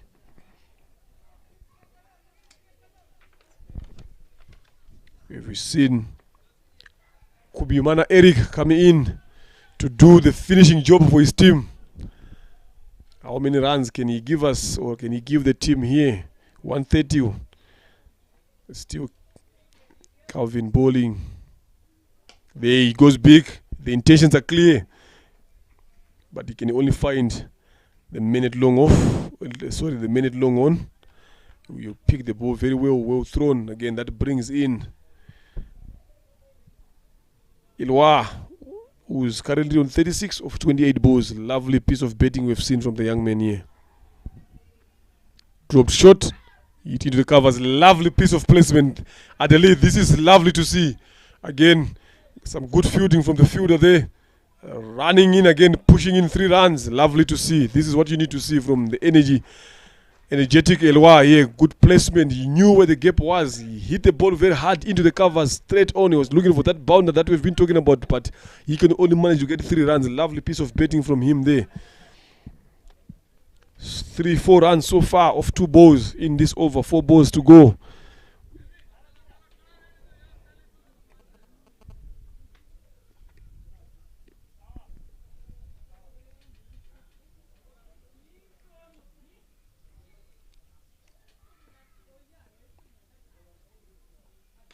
Big hit. Did you get the mark? Enough of it. There's a man under it. Catch is the call. Drop down. Hamza Khan, one of the best fielders in the side. Good throw again. Hit the stump. Direct hit. But Elwa was safe home again. Lovely. Drama is happening here now. I'm telling you. There's a lot of drama here. They've managed to get in 3 runs there. Started off as a chance. Dropped down by Hamza Khan. Picked up by Nadil. Direct hit to the stump. Deflected in. No backup whatsoever. The fielder couldn't do anything here, boys. It ricocheted off the stumps there. There's nothing you can do about it. Then smart presence of mind again from the batters. Then they managed to squeeze in 3 runs again here. Lovely to see again. 3 runs.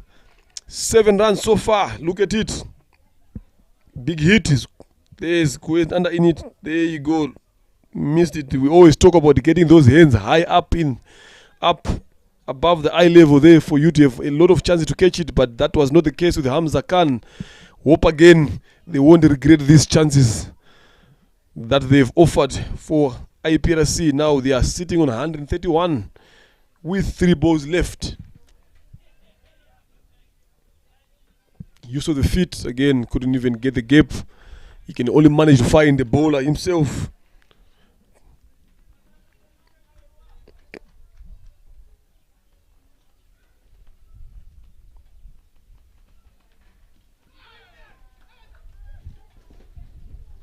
Tries to go for the big hit, went across the line, completely missed. 1 ball left to finish the first innings of this Davabet RCA T20 between KCC and Iprc here happening at Kahanga. I've got my counterpart here, Adeli Tuizere. Yes, Mr. Lenny. 7 runs from the over so far. The last over, the over you have to maximize to the until the last ball. This is the last ball of the 20th over. 131 runs on board. Last ball. Let's see. Pulled away powerfully. Can they go for 2? Is there a chance? And a run out chance, and yes it is. Yes it is. 20 overs down, 132 runs for 7. And at the toss there, Zaki Hassan, the captain, said they have to restrict Iprc to 120, of which they can chase comfortably, and 11 extra runs. Can the 11 extra runs be impactful to Iprc, or can KCC come up with a good chase?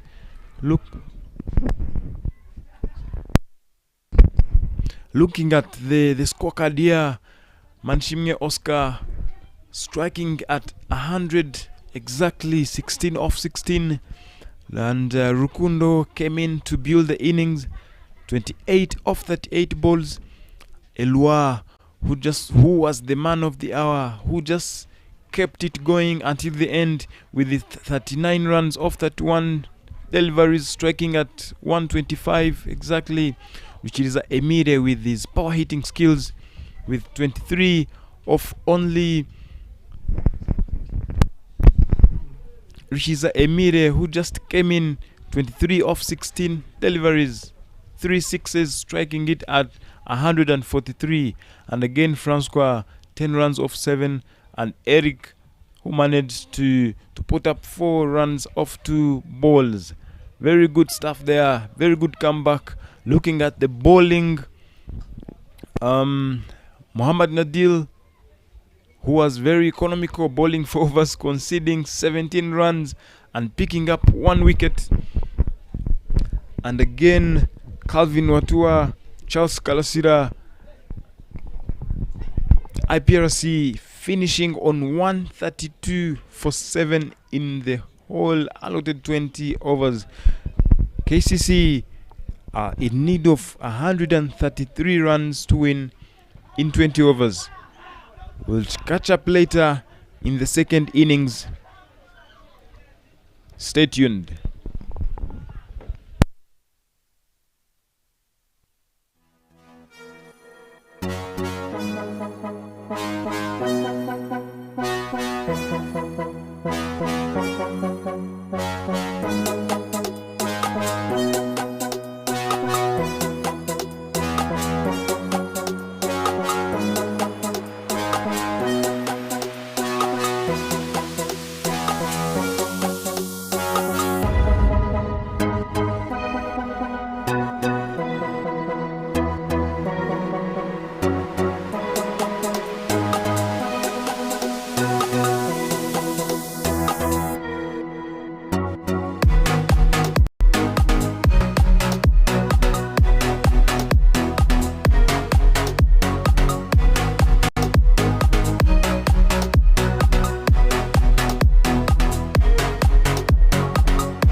day for KCC to make the first points for them for this tournament. We are yet to find out. As you see our two officials, Eric Hirwa Tusabe Mungu and Vicky Prajapati being the two officials right there in the middle.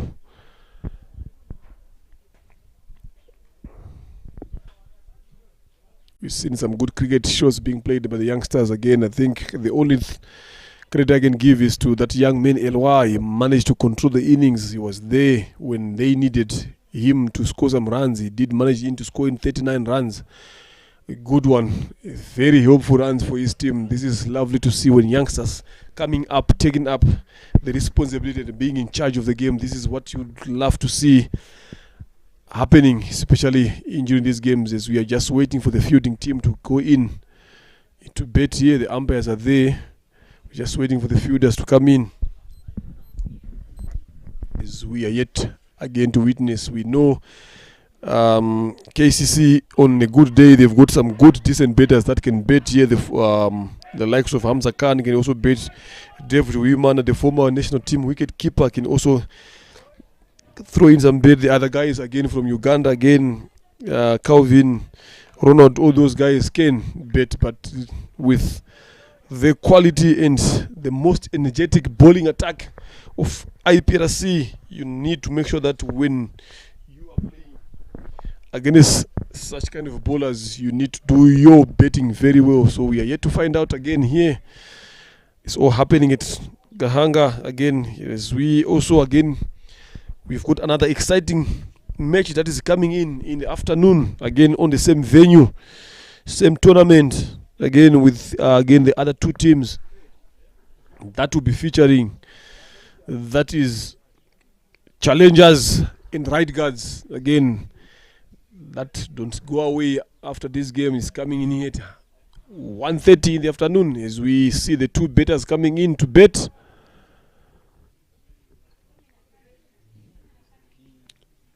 Kazim Patel and the captain Zaki Hassan opening the betting for KCC.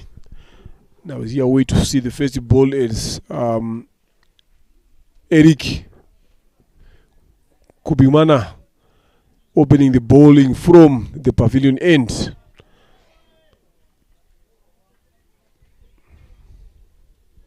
We'll come back again, Adeli, for the second innings of this game here. KCC against Iprc. Thank you there, Mr. Leonard. Can KCC register a win? Chasing 132 runs in the allotted 20 overs. Can Iprc manage to defend 132? That's the question to ask, and the answers will be there at the end of the innings. Today, the opening pair for KCC, there was a slight change. We've been seeing Hamza Khan opening the batting, facing the very first ball of the inning. But today, there was a slight change. Mr. Hamza Khan, who has been very struggling, hasn't been getting runs for his team. Now the captain decided that he can come at least maybe 1 down, 2 down. Let's see what happens today. Eric Ugimana running in. The very first ball went for a wide, as it is indicated by the umpire, the main umpire, Vicky Prajapati.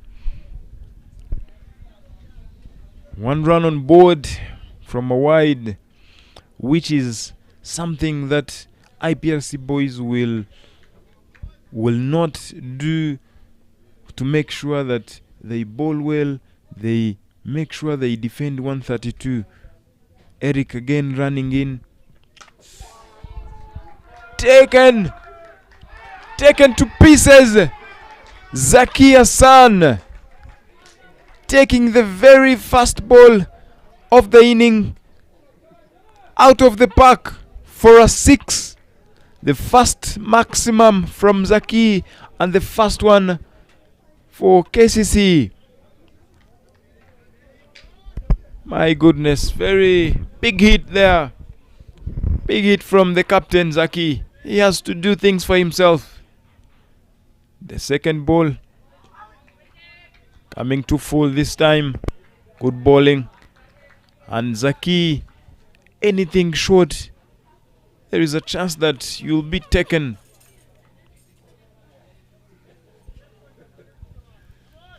Coming much fuller, much fuller. That is the line, that is the line. Let's see his third delivery. Eric Kubgimana running into Zaki Hassan. Goes big again. Is it another 6? No. 4 runs. 10 from the over so far. Sorry, correction, 11. 11 from the over. 3 balls gone so far. This is a good start for KCC as they are in the chase. They are in the chase. Good hit there by Zaki. Anything full, anything short, Zaki goes big. Great bowling, great stuff, great comeback there from Eric. Bowling slightly on the offside, slightly on the off stump. Well done there, Eric. Zaki. Eric again running in. The 5th delivery of the first over. Good bowling there, good lines there. Top of off, back of a length, top of off. Good bowling there by Eric. Very good stuff.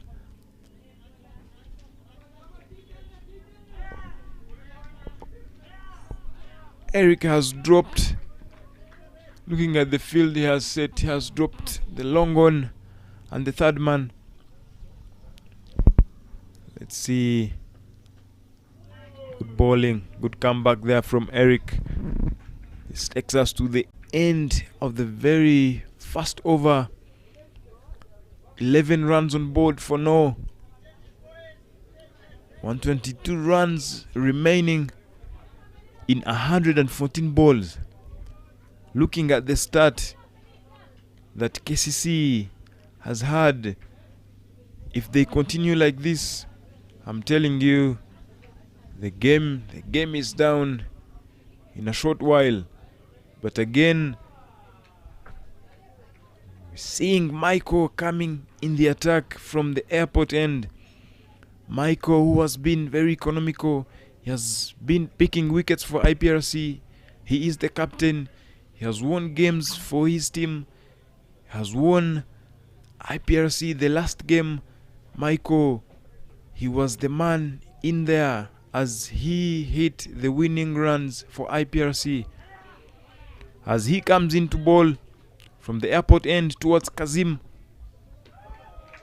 Great bowling, great lines there.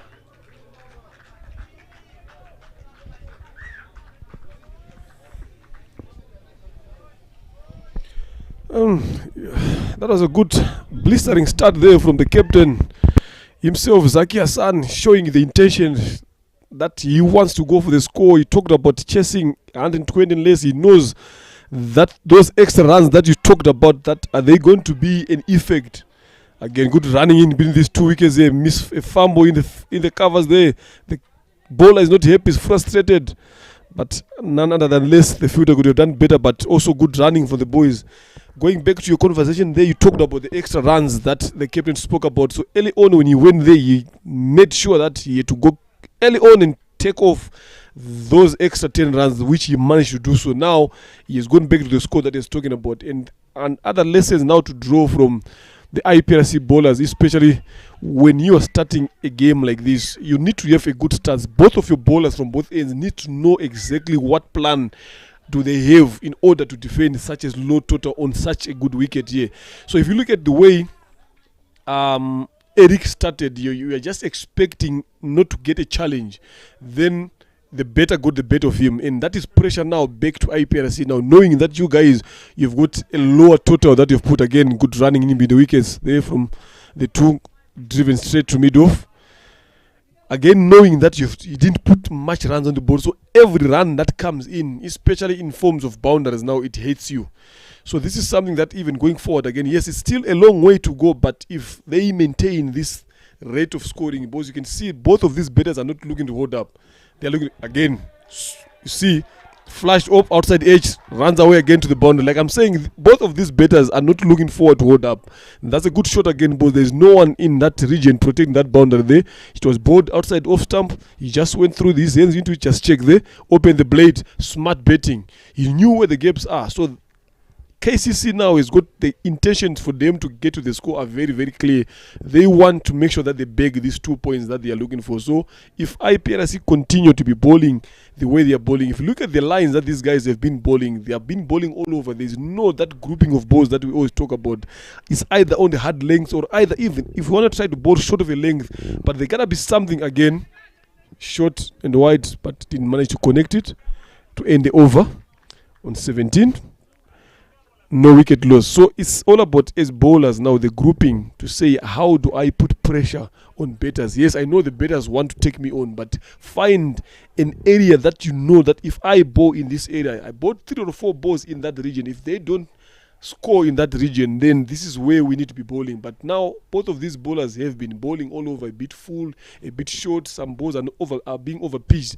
Now that also allows the batter to bat without pressure and to bet with freedom, because he knows that you're not hitting that top of off stump, that 3/4 mark that you have been looking for. So it's something that going forward, again, yes, you can be a good bowling lineup, but if you are not bowling the right areas, this is what you see now. 2 overs, 17 runs so far already. So this is too much to start off with. As we see again, Eric continuing from the pavilion end. Let's see what answers does he have now again for Zaki Hassan. As you see the field change there, they've dropped in a long on and a third man. You've got 2 guys again in the cover point area here.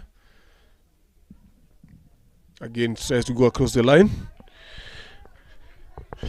He tries to go across the line. He's looking to go big. Why? Because there is no one patrolling or fielding in that mid-wicket region. But again, it also takes a smart bet again not to play that kind of shots. Just play it in front of you where they are in gaps in front of cover. If you look at cover and cover point, the extra cover, there's a big gaps in front of them. You just manage to put that ball, you can get the boundary that he is looking for. You're in control. Again, he tries to go big, but it lands at no man's land there, just in front of a long on. Then we can see Isai was jogging with the ball. This is sloppy from these guys. He was playing some soccer skills with the ball, not hoping for the batters to run. And good awareness again from Kazim from the other end. The moment he saw that the bowler is toying, the fielder is toying with the ball, immediately he turned. This is what you don't need, Adeli, especially at this game when you know that you're defending a low total. That's true, Leonard. Well said there. Isai being slow, a bit slow. There in the deep. Eric Ugiman again coming in. Oops. IPRC, you'll need to put up a good fielding today to go home with a win.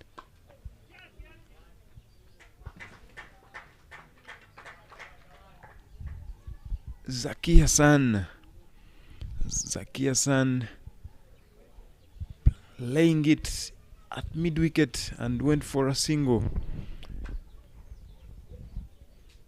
3 from the over so far.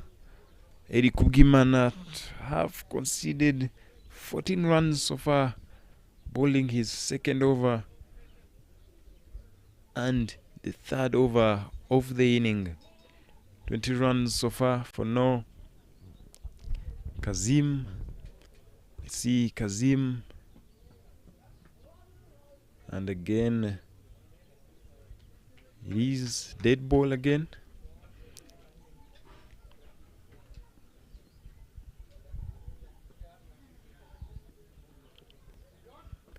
Eric Ugimana running in towards Kazim Patel.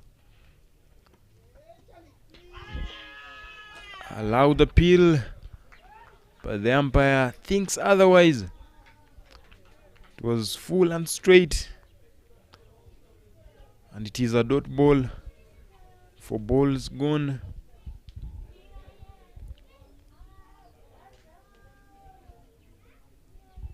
Yeah, very good ball there. It was a yorker, an attempted one. Eric Kubgimana to Kazim trying, looking very aggressive, trying to go hard, but again missed it a bit.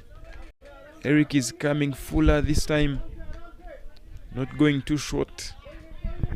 All the way from the first over that went for 11.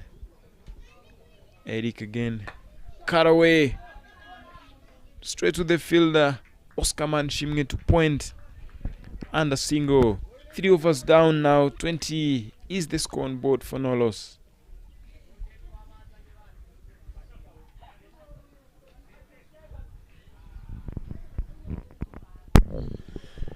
Good start here from KCC.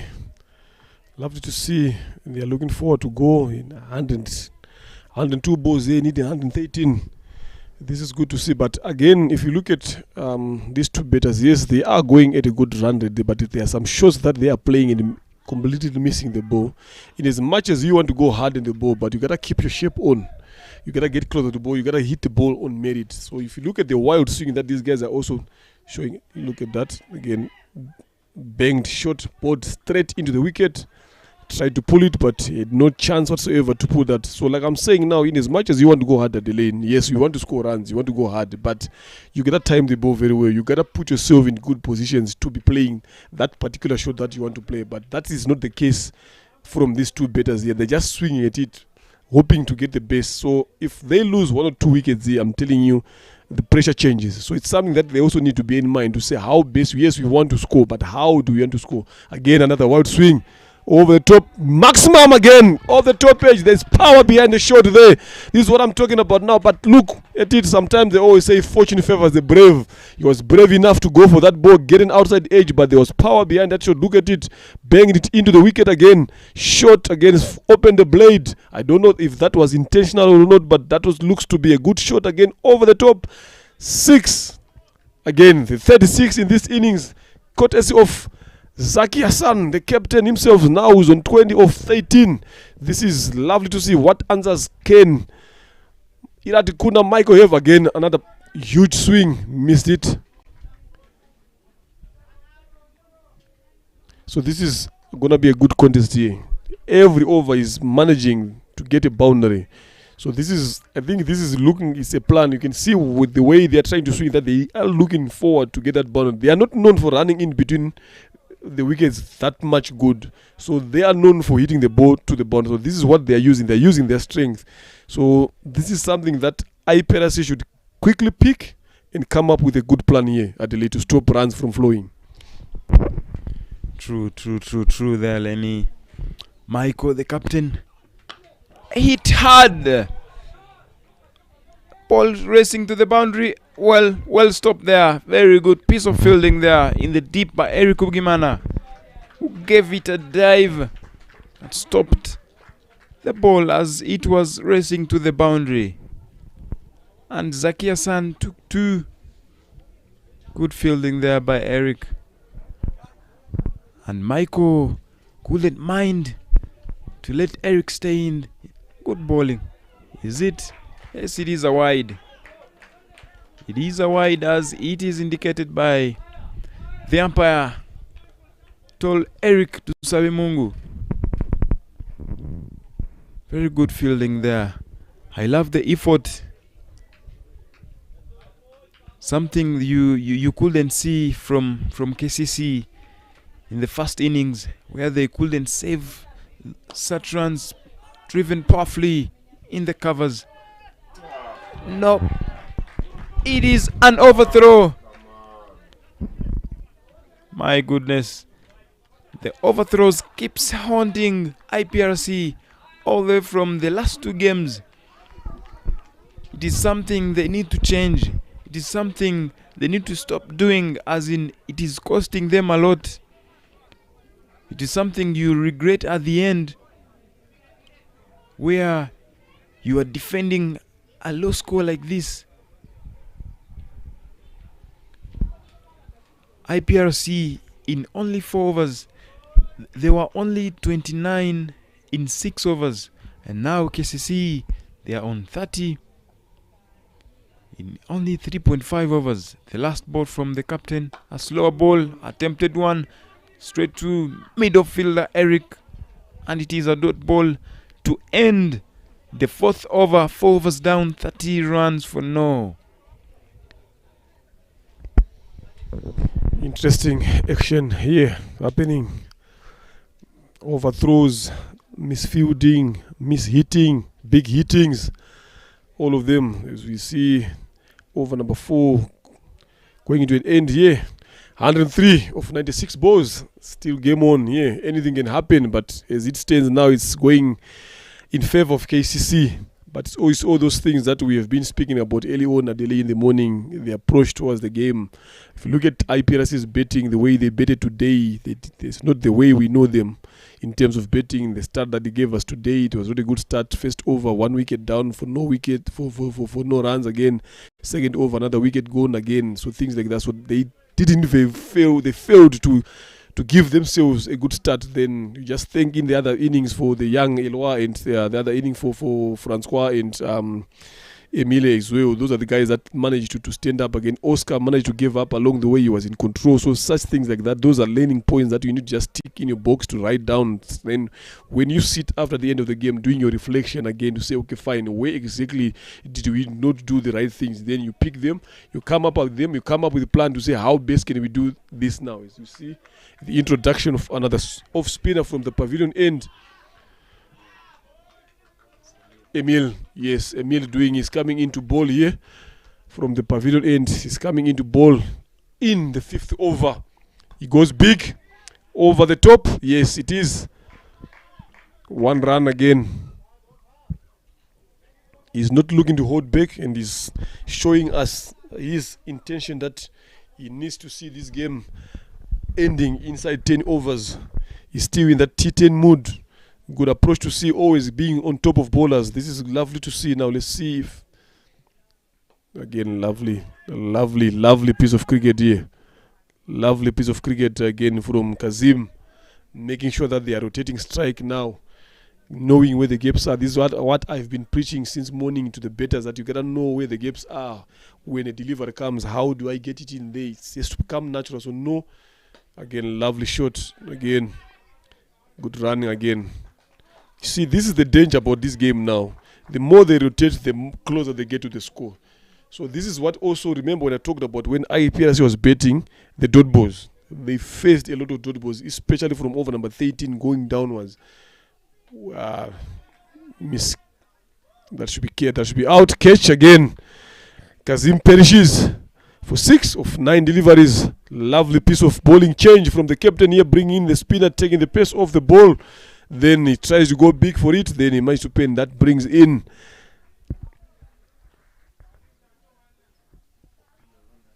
the men all the way. Ronald Opio from Uganda coming in to bet at number 3 for KCC when his team is in a good position right now at 33 for 1 after 4.4 overs. Can this be the breakthrough that IPRC wanted? As you can see, he tries to go big and tries to go across, played a bit too early. Easy takings there from Oscar Manishimwe. We usually know him behind the stumps there, but today they've given it to Mchuyo Emi. They've got a lot of talent in their squad. So can this be the breakthrough that they have been looking for? Can this be the damage that IPRC was looking for? Or it is the opposite? Are they going to regret now when Ronald comes in? It causes a little bit of some damage. Let's see what Ronald can offer for KCC. He knows he cannot fly all the way from Uganda just to see your team losing. So he knows what he is being paid to do. And all of a sudden, we've seen 2 guys now for him going to the boundary. There's a cow, there's a long off. So which means they exactly know what kind of a batter Ronald is. So let's see what answers does he has for Rukiriza Emile now. which is Emil. 4 balls gone so far. Ronaldo Pio driven powerfully straight to the fielder Theophil in the covers region, and it is a dot ball. I'm sure Kazim wasn't able. Another dot ball. Were ball there by Emil. The very first over went for 3 runs and picked a wicket of Kazim Patel. That brings in Ronald Opio. Zaki Hassan, Kazim Patel, they were not able to play with a straight bat to get in the line of the ball. But now here comes Ronald Opio, who can do both. He can hit the ball, he can rotate the strike, he can find gaps, he can maneuver the field. Let's see what he has got in the store for us today. And the captain brings in another off spinner, Theophil Ndaishimie from the airport end. Zaki Hassan is the guy on strike.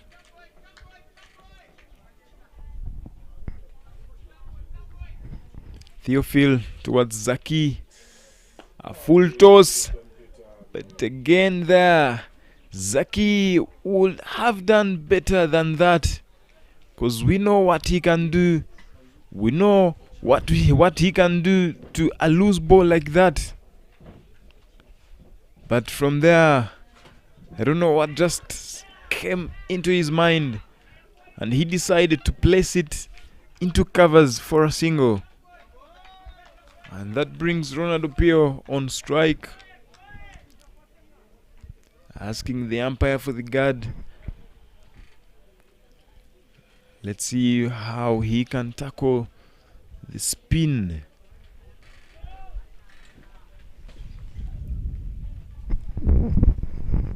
Theophil towards Ronaldo Pio. Driven straight to the fielder in the covers, Michael, the captain. It is a dot ball.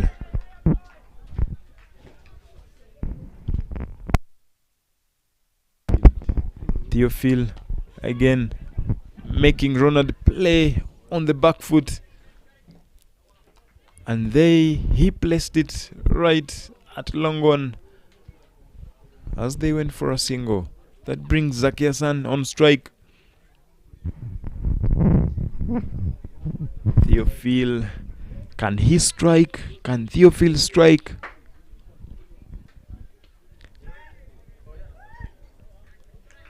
Dot ball again.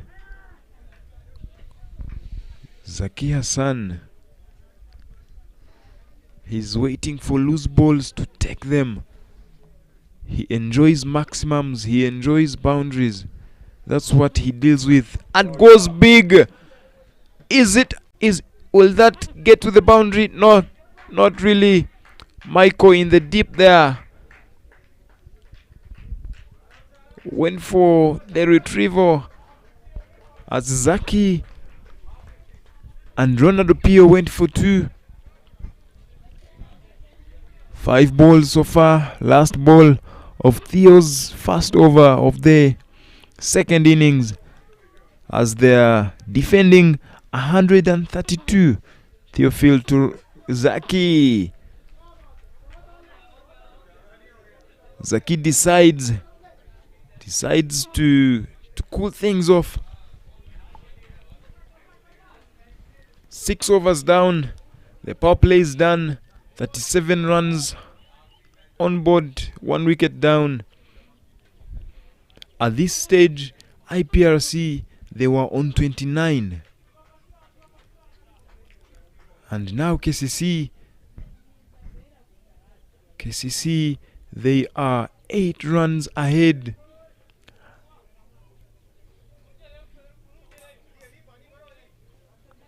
That brings back Emil in the attack again from the pavilion end. Ronaldo Pio is on strike now.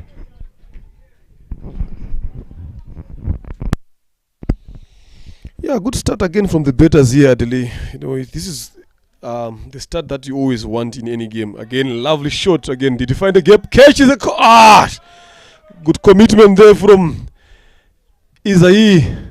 He couldn't manage to hold on to that ball, but these are the catches and these are the chances, Adelaide, that you always talk about when the game comes. When chances like these are offered, you've got two dangerous men that are betting. They're giving you the chance, no matter how hard it is. But that was a clear chance, especially at this standard, that should have been taken. And you never know, that would have changed the game. And then another big hit, chance come, men under it. There we go. Easy pickings again. Easy pickings. They managed to get in another second wicket. I think the captain there didn't just think about what to do. You've just lost, dropped, been given a chance the previous ball, then the next ball you try to go big the same region. But as I said earlier on, again, chances like that, especially in crucial games like this, as we see Hassan Zaki walking off 28 runs of 22 balls. It's a good knock, a good start from him as the captain. You saw him first ball of the innings going out for 6, and you can see there, take the pace off a bit slowish, flighted, tempting him to go big. He couldn't quietly connect it. Then easy takings there. Hands up early.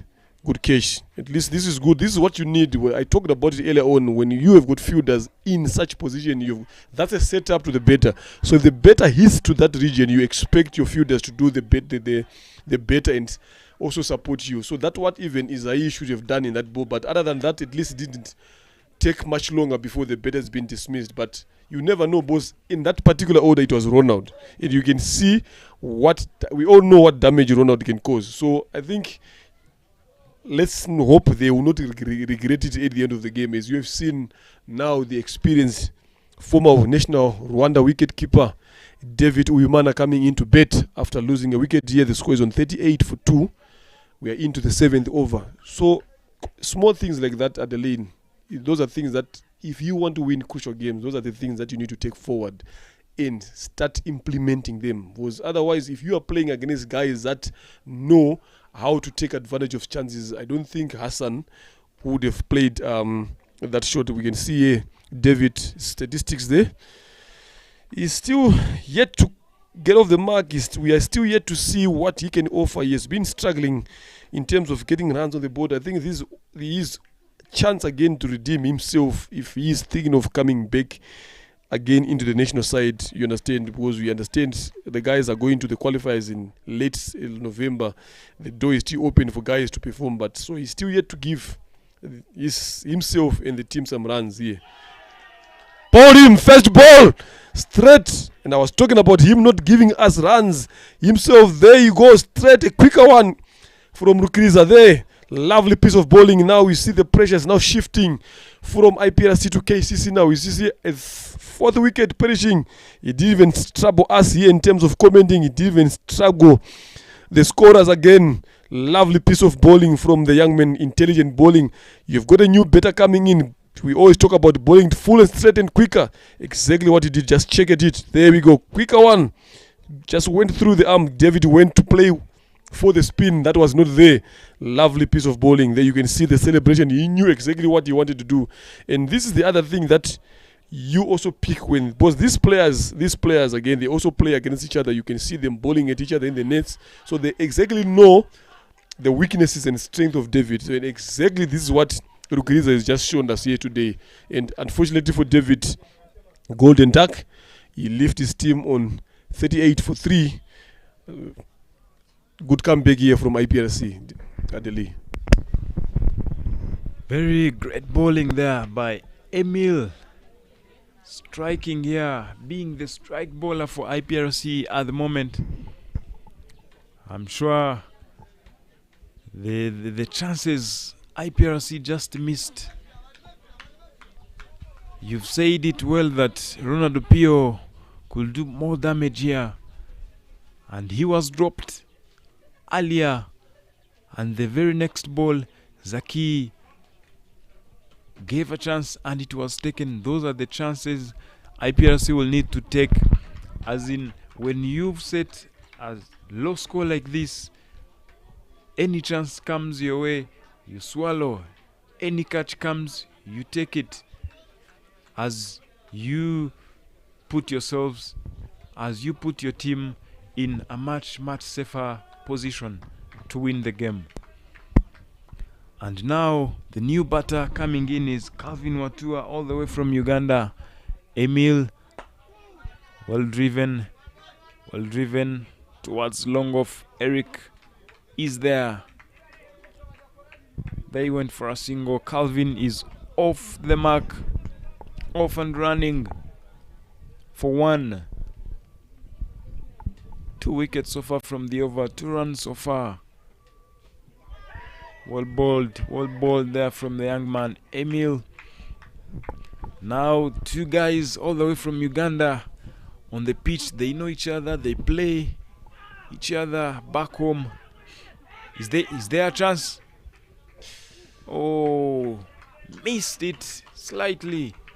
If it was a straight hit, there would have been a chance. As the 2 guys play each other back home in Uganda, Kampala, can we see their partnership helping KCC secure their first win of the tournament? That's the question to ask at the end. Ruchiriza bowling his 2 overs, picking up 3 wickets and conceding only 6 runs. 7 overs down now, 40 runs on board for 3 wickets, 93 runs required in 78 balls.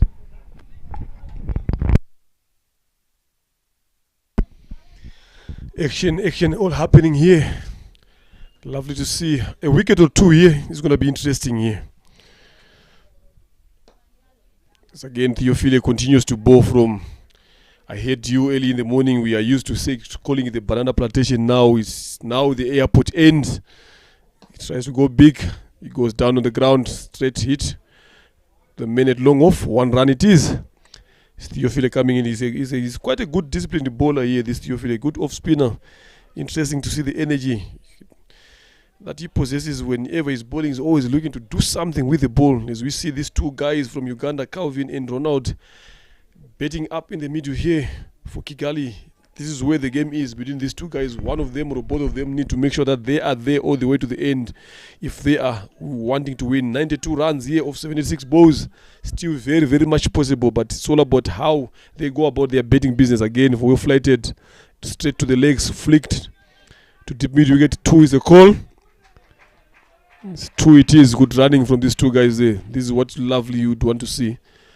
But again, if you look at how there's a big gap in from square leg mid wicket here, there's a big gap. There's no one even stopping a single there. Then you've got an off spinner bowling again. Would you want to see yourself bowling onto the legs, or you gotta be bowling to where your fielders are? So I don't see or understand exactly what plan does Theo has. Good, again, same thing. This is the gap that I'm talking about. You need to have someone out there because the ball is turning into the pads. So you need to have someone. If you want to bowl around that area, you need to have someone at that mid wicketish region to protect those guys from running single. Because a distance now is just making it so easy for these guys to play and work the ball around that area. The asking rate is not too much. Where they are again is not too much. So if they keep on getting those ones, it's gonna hit them again. So it's something needs to be done here from Iprc. Try to get something here by applying a bit of some pressure. You don't want to be seen too much defending, especially when you're defending a total like this. You gotta try to get, you've taken 3 wickets quickly, try to get that extra man in to stop these guys from scoring so easily. Then you see what plan do they have, then you take it up from there. Again, lovely shot to the covers.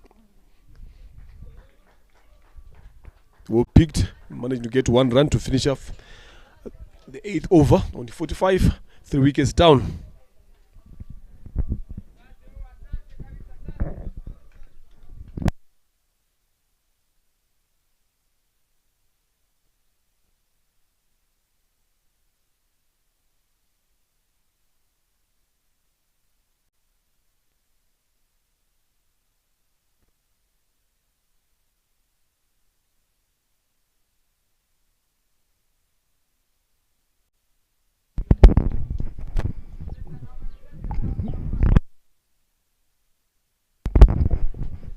Emil Rukiriza coming back from the pavilion end.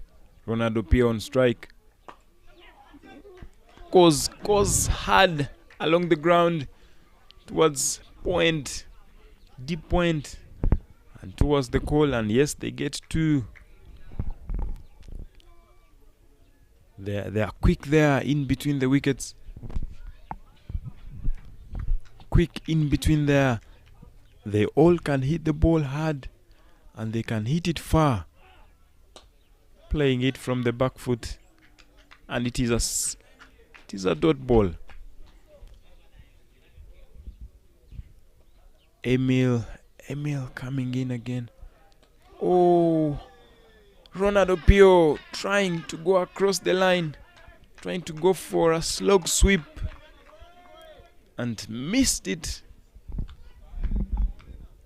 If that was straight to the stumps, it would have been clean bowled. Well driven there towards long off for a single.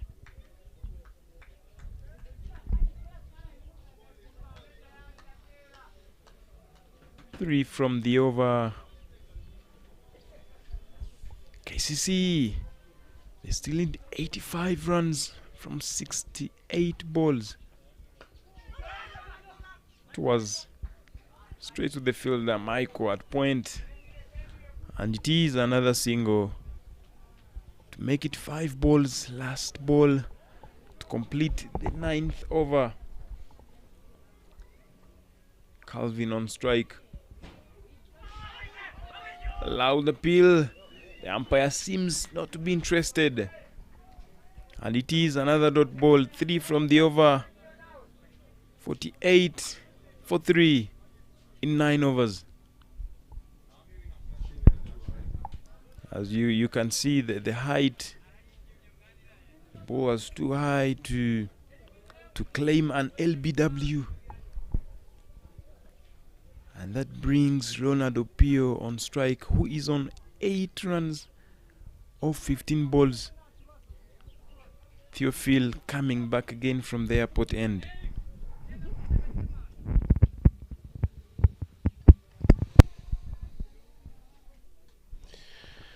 It's interesting to see the bowling change. As soon as the spinners were brought in over number 40, wickets started going, and even runs have started drying up. So I hope it's a good plan from IPRC here. They've discovered that these guys from KCC likes the ball coming to them with pace. They've taken the pace off. So let's hope they've got another extra spinner into their squad, so to come and add up and put the brakes on the run scoring here again.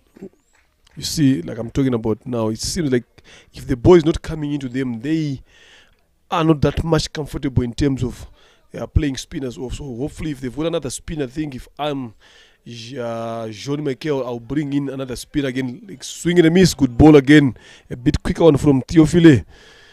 There, as you can see, his ball so far, three balls have gone in this over, considering only 1 run. They moves off the back foot again, straight again. Lovely to see. Good bowling there from Theophile again. Lovely to see. He's ready to take up the challenge. He knows the kind of batters he's bowling to, what damage they can cause. But if you look at how he's mixing up his pace, how he's mixing up his lines there, he knows exactly where his fielders are, and he's bowling there again. Dropped a bit short again. He knows exactly, straight play to the covers. Another dot balls at this present time is Diamond here.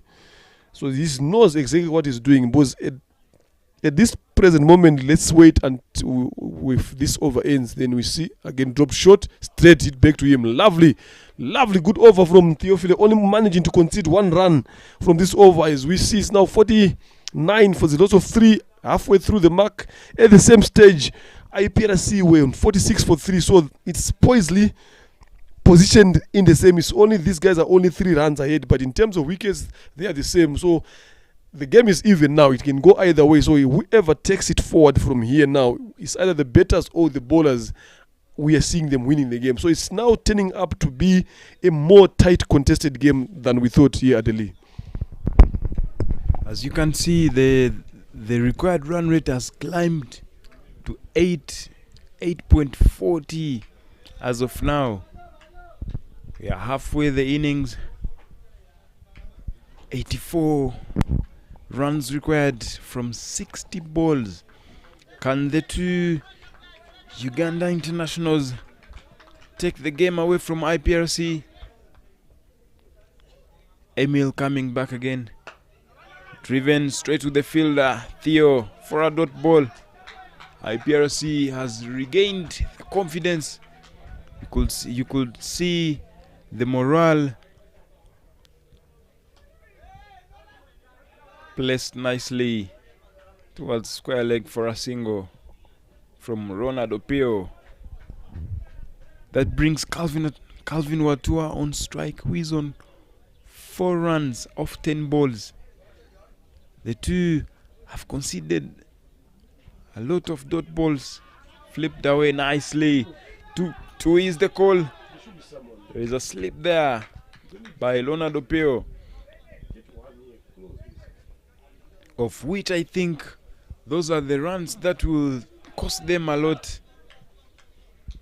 There is a huge gap there at mid-wicket. Any ball placed there, there is a call for 2, of which I think the captain, Opio, goes down the ground towards long off for a single. As I was saying, the mid-wicket region looks empty and looks like Calvin Watua is targeting there. Short ball, and again there, 2 is the call. Can they go for 2? Not really. Went for just 1 run. They know there is a gap. They really want to place balls there for them to get a chance for 2 runs, of which the captain is seeing, but he's not doing anything. Anything goes at mid-wicket region, goes for 2. 11 overs down now. 53 is the score for 3 wickets down. Ronald Opio, Calvin Watua, the partnership of 17 runs, but again off 32 balls, which is costing them a lot. They only want to rotate the strike more, at least to... Will they open up in the very last 5 overs? It is something that we are yet to see. But again, the game is going. It is another dot ball from Theophil from the airport end.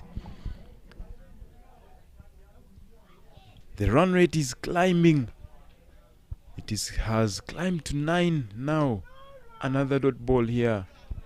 I'm telling you, Lenny, if the 2 batters, Leonard and Calvin, if they continue like this, KCC will not be in a much safer place for them to take a win away from IPRC.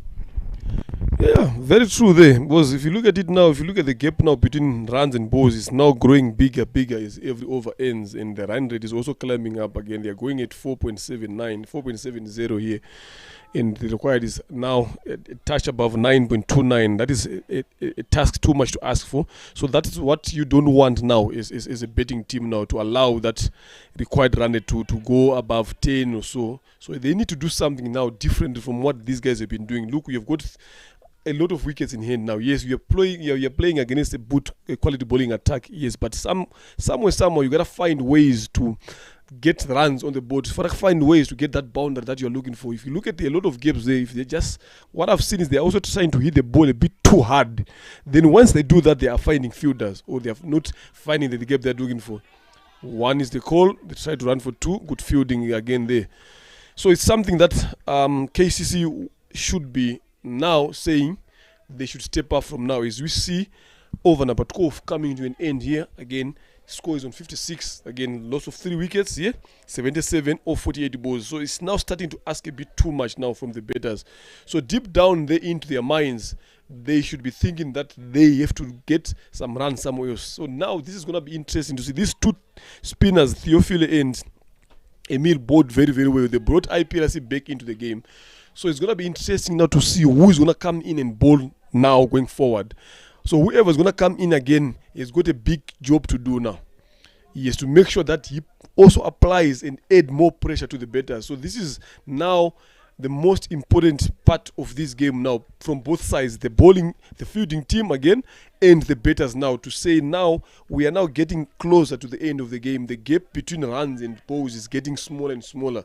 So how do we get it closer if we are a betting team? And the fielding team now, how do we keep on making it bigger and bigger? So whoever's going to come in here, now we've seen the introduction of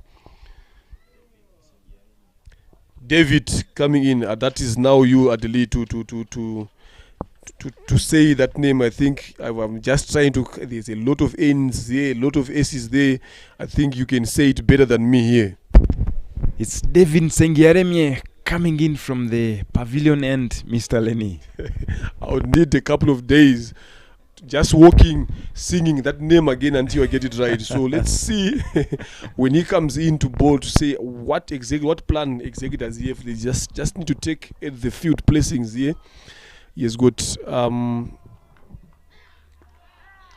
deep mid wicket. He has got a long on. He has got a long off. He has got a third man. Yeah, and he's got a deep extra cover here now. So it's actually gonna be interesting to see what plan does he have and what line is he looking forward to bowl to these guys, because we've seen earlier on both of these guys likes the ball coming to them. So now it's gonna be interesting to see where exactly is David going to be bowling from now. Full and straight, lovely, good start. Start, because you don't want batters to be going under the ball and clearing that boundary. So if you bowl like this going forward and he gets 1 or 2 dots in this over and doesn't concede a boundary, that can be a good over for him and his team here.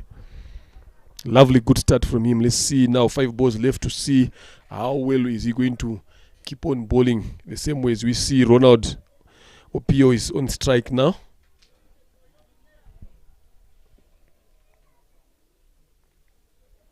Again, lovely. That Yokesh line there, lovely length.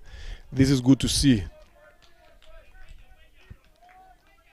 Smart bowling here from him.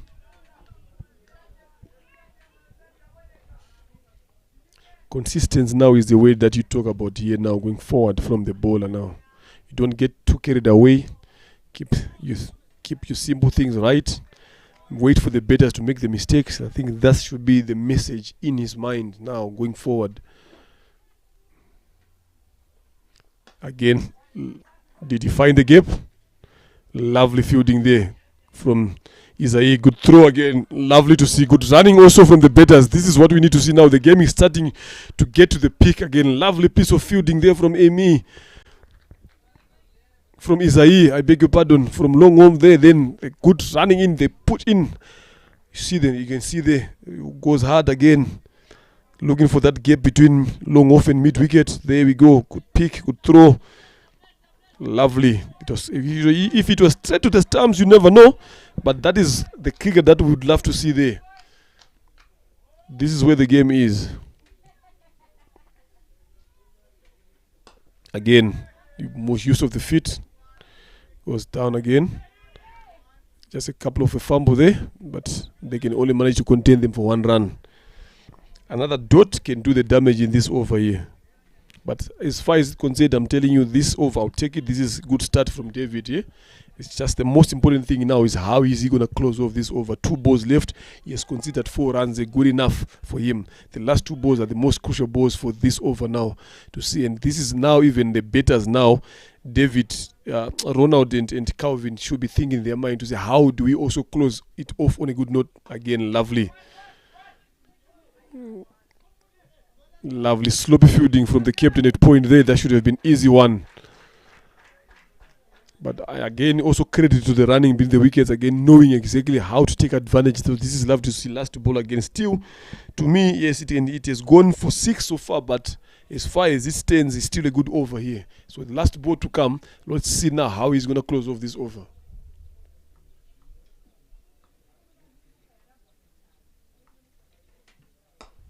Lovely. Good shot again. Pushing hard. Well picked. Nice throw to close off over number 13. So 6-3. 3 wickets sitting in the dugouts. 70 runs. in 42 balls. Now you can see now on that left column there that current run rate is going. They're going at 4.85 now. The required now is just gone at 10. So this is now something that is asking too much. Now you don't want it to be there. You have to be closer. If they just bet around 7 or 8, it can be easy for them to catch up. But now this is now becoming a bit too big and far for them. So they have to do something now going forward. One of these two guys need to just say, look, Ronald is on 15, having facing 25 balls. Then Calvin is on 12, having faced 19 balls. One of these guys need to make sure they are now well settled. So one of them just need to say, let me be the one to take the go on the ball as they can. And we see another bowling change from the airport end. Rukundo, Jean-Pierre. I hope I got it right this time. I'm learning these names, French, Kinyarwanda at the same time. It's a hard task, I'm telling you, Adele, but there's nothing that we can do. That's where we are. That's who we are. We are right here at Kahanga. It's the Tougher Bet RCA T20 tournament for the clubs. Again, here we are. KCC and Iprc. Then later on in the afternoon, we have got challengers taking on right guards with Dusi Singimana, Eric in form. Can he continue with his betting form? We are yet to find out. So stay tuned for yet another game that is coming in the afternoon here. Good start, drop shot. Again, good running between the wickets. Just one run. One singles for now. It is going to make Iprc happy. Yes, singles for now, because they know that if the more you are going to take singles, the more the run, the required run rate climbs on. So they have to get a boundary somewhere else here. So for now, Iprc, if they manage to contain these guys to singles and get 1 or 2 doors in and over, that's good enough for them. Good hit. Big hit. Did he get enough of it? Men under it. Hands up. Easy catching. That lovely catch from the man from long on, running across to his right side. Lovely to see. That is Rukiriza Emil. You cannot take this man out of the game. You saw the way he betted. You saw the way he bowled. Look at the fielding. Fantastic to see. He just ran across to his right side there. At one point you thought the ball is gone or he cannot make it up there. But look, nice. He made it now. We see Ronald Opio turning his back onto the wicket here. 15 runs that he managed to score. Lovely. Good start again from Rukundo there. Bowling it a bit into the wicket again. He tries to pull it. Mistimed it. Look, the run very comfortably taken. Lovely to see, even about 5-6 meters away from the boundary. That is lovely. Good plan. Good fielding change again. Good bowling change again from the captain. And that brings in this man who is struggling in form. We know him for hitting the ball, but he has been struggling. Hamza Khan. But on his day, 69 or 40 balls can be nothing to him. So it's going to be a good challenge now to see if he's going to get back in form today. What answers and what questions does Iprc have for Hamza? Now we can see the way he walks. You can see he walks in confidently, knowing that 69 or 40 to him is just a piece of cake. But that 10.35 required run rate is not an easy task to get, especially with the quality of bowling that Iprc possesses here. 64 for the less of 4 wickets. We are into the 14th over here, Adeline. 69 runs off 40 balls. Let's see how they go about with Hamza. Hamza Khan is off and running, off the mark. Nicely placed towards third man region for a single. Rukundo Jean-Pierre, so far 2 runs from his over, and that brings Calvin Watua on strike. Let's see Rukundo Jean-Pierre. Lovely bowling there, lovely lines, good lines and lengths from Rukundo Jean-Pierre. The more they consider dot ball, the more the required run rate jumps, which puts KCC in a zone where the captain couldn't want to be in. Rukundo Jean-Pierre bowling pace off this time, a slow ball, and very good piece of bowling there from Rukundo. That was pace of a slow ball and well attempted and very successful. Calvin Watua did know what to do. 2 runs so far from the over. Let's see if Rukundo can complete. Good shot over the covers, but again he went for a single down in the deep extra cover, and 14 overs down. 66 is the score for 4 wickets down. 68 more runs to win off 36 balls, which is 6 overs. Lovely to see. Good over there. Just getting 3 off it in the wicket. A very important wicket for Iprc. This is good to see now. Now we are into the last 36 balls here. And no, the plan now going forward here, it's if for me, if I'm Michael here as the captain, is I'll just make sure that, yes, I know Calvin has been there, but look, he has faced almost half of he has scored almost half of the balls that he has faced now. He is on 14 on 23, which means he's not looking forward to be a threatening.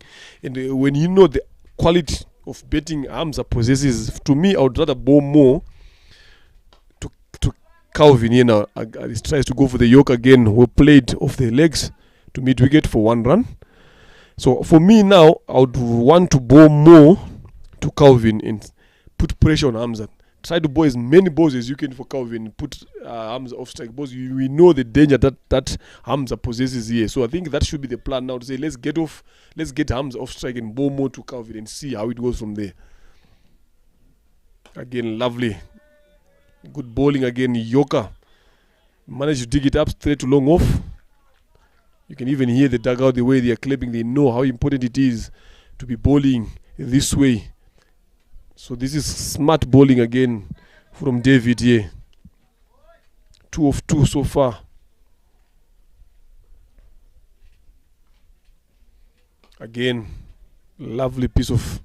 They try to push for 2 there, but 1 is a call. Hamza is just walking through. He's taking everything casual. So it's something that.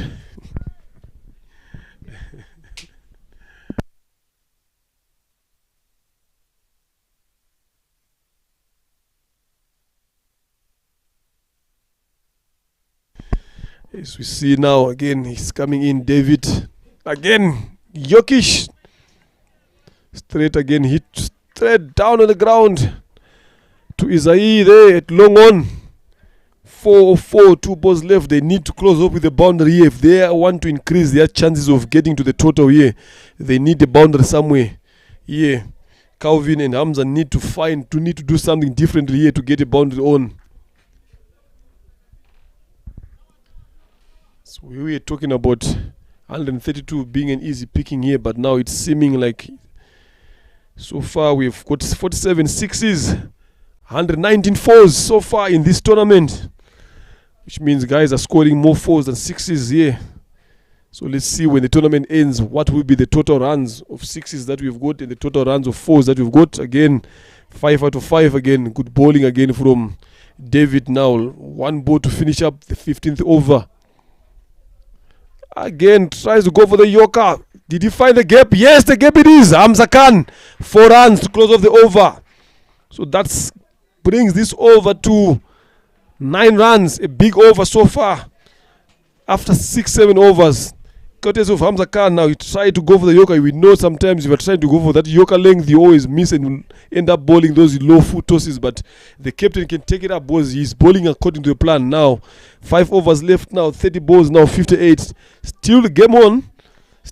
But it's this over now going forward. These next 2 overs now, if KCC cannot get something big out of these next 2 overs, I think their chances of getting up their balls, the required rate is now 11.60 here and they are on 5.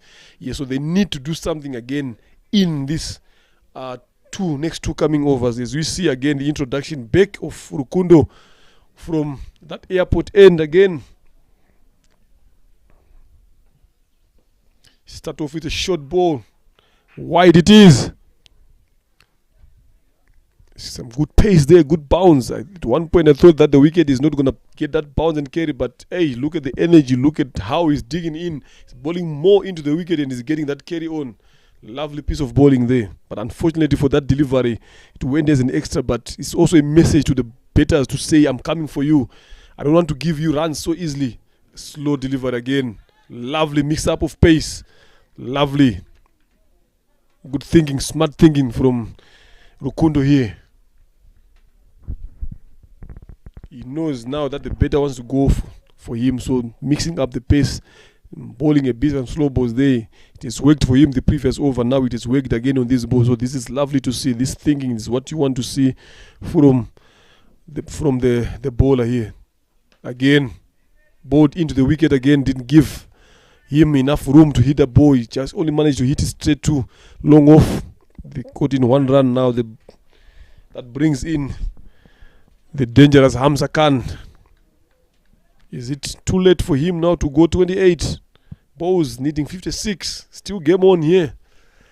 But it's up to the bowler again also. And up to him, Hamza, again. Again, goes big, goes hard. Did he get enough of it? Field under it.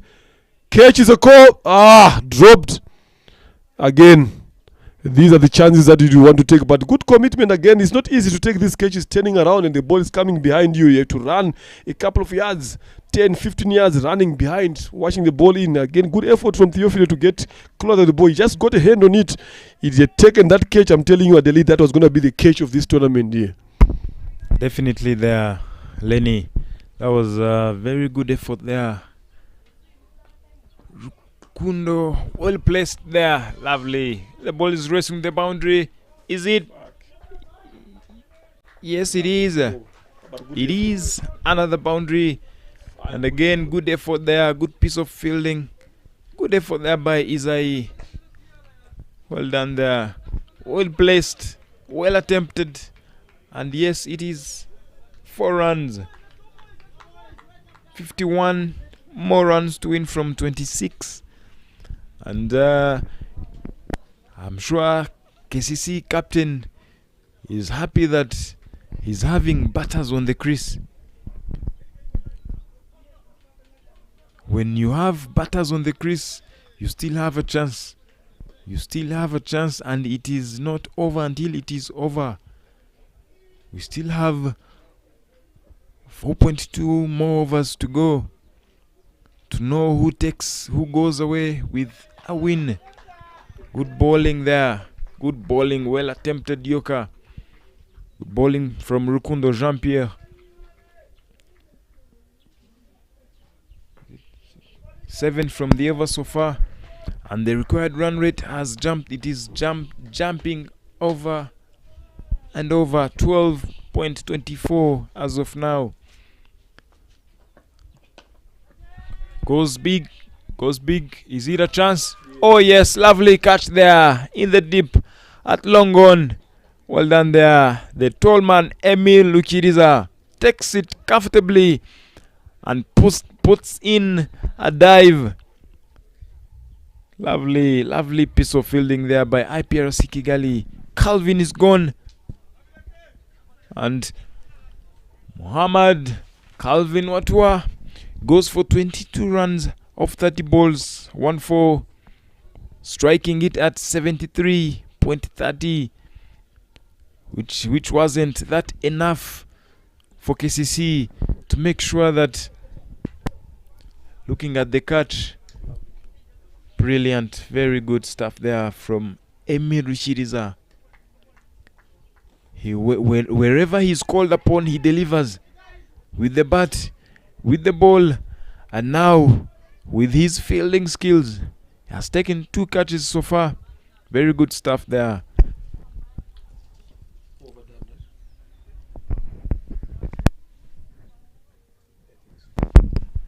The new batter on the crease is Ahmad Hassan. And that takes us to the end of 16th over. 16 overs down now. 82 for 5 is the score on board. Ahmad Hassan striking it at 185. too good for KCC to go home with the win today. And this brings back David Nsengiaremye back in the attack from the pavilion end. Hamza Khan, the dangerous Hamza, hits hard. Did he manage to find the gap? Not really. Francois is quick there, and they went for a single.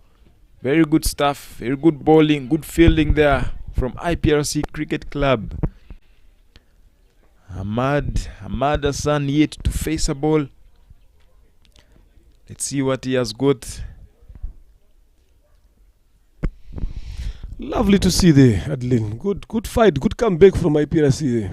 Again. Oh, straight full and straight. He has been on the money since he started bowling. That Yorker length, that Yorker line. Those are the results. Lovely, clever, smart bowling from Nsengiaremye David. I've got it right now, yeah. Right now. Yes.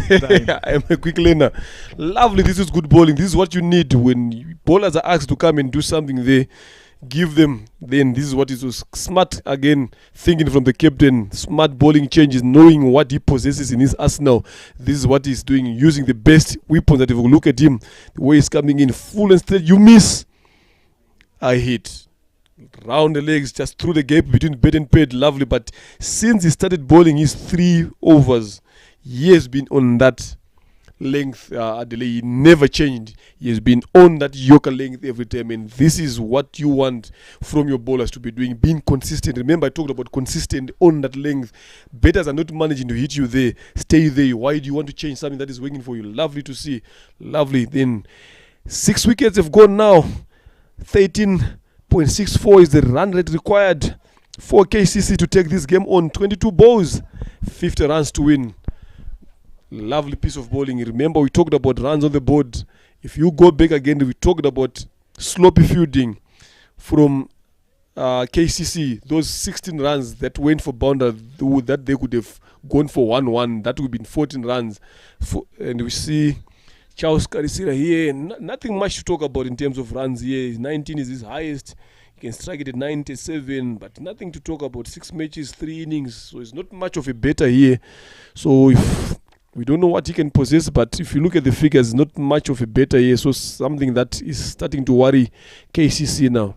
Again, another Yorker length, straight driven to covers. Sloppy fielding there by Theophile. They allowed them to run 1 run, and that brings Hamza Khan on strike. So it goes back to that what we talked about those bounders. We counted them into it was 16 runs in form of bounders. That could have been 1. So that should have been 12 runs. So if you subtract now the total that these guys end up on and where they are now, I think they would have been chasing less. And if you look at again the other drop cages that they also did again. So things like that are now that come and hunt you now when the game comes at this point, that when you want in playing at this standard, you gotta maintain the standard. You gotta do things that are standardized. Again, it tries to go big. Did he find a gap there? No, it isn't. Mid wicket is being busy there. Lovely. 1 run again. This is good bowling from Nsengiaremye David. 4 balls, managing to take 1 wicket, conceding 3 runs so far.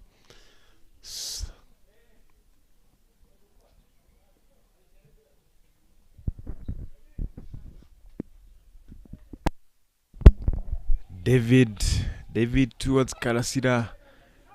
Karasira couldn't manage to place it nicely, and it is a dot ball. As you said it well, that you keep rotating the strike, you keep getting closer to the target. Straight to the pads. It's unfortunate that, and they run too, and those are leg byes, as it is indicated by the umpire Vicky.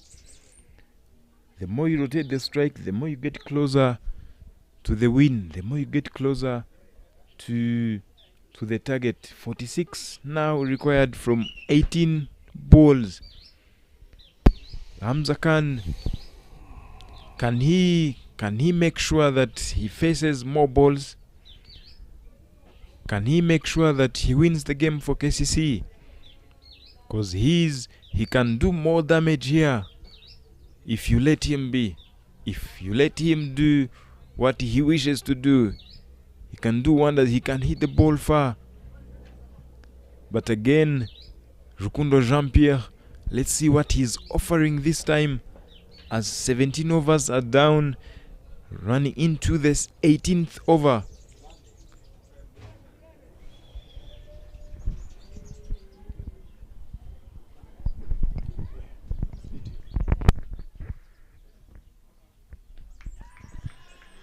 Good start.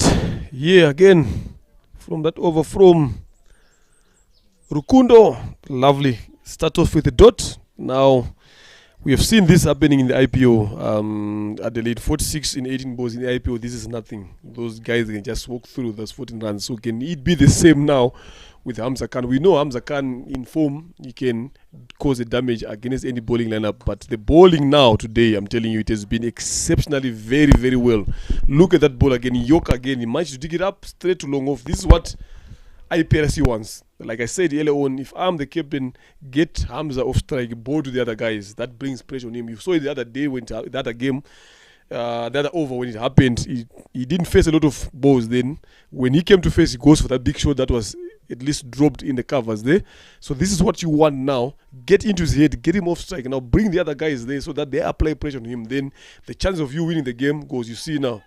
Bowled him, went across the line straight. You miss again. I strike. That's the plan from the IPRC bowlers here. We can see Charles Kadisira going out here without even putting runs on the board. We've talked about it. He's not much of a better to talk about here again. He didn't trouble us in terms of waking up the figures. He went out for naught again.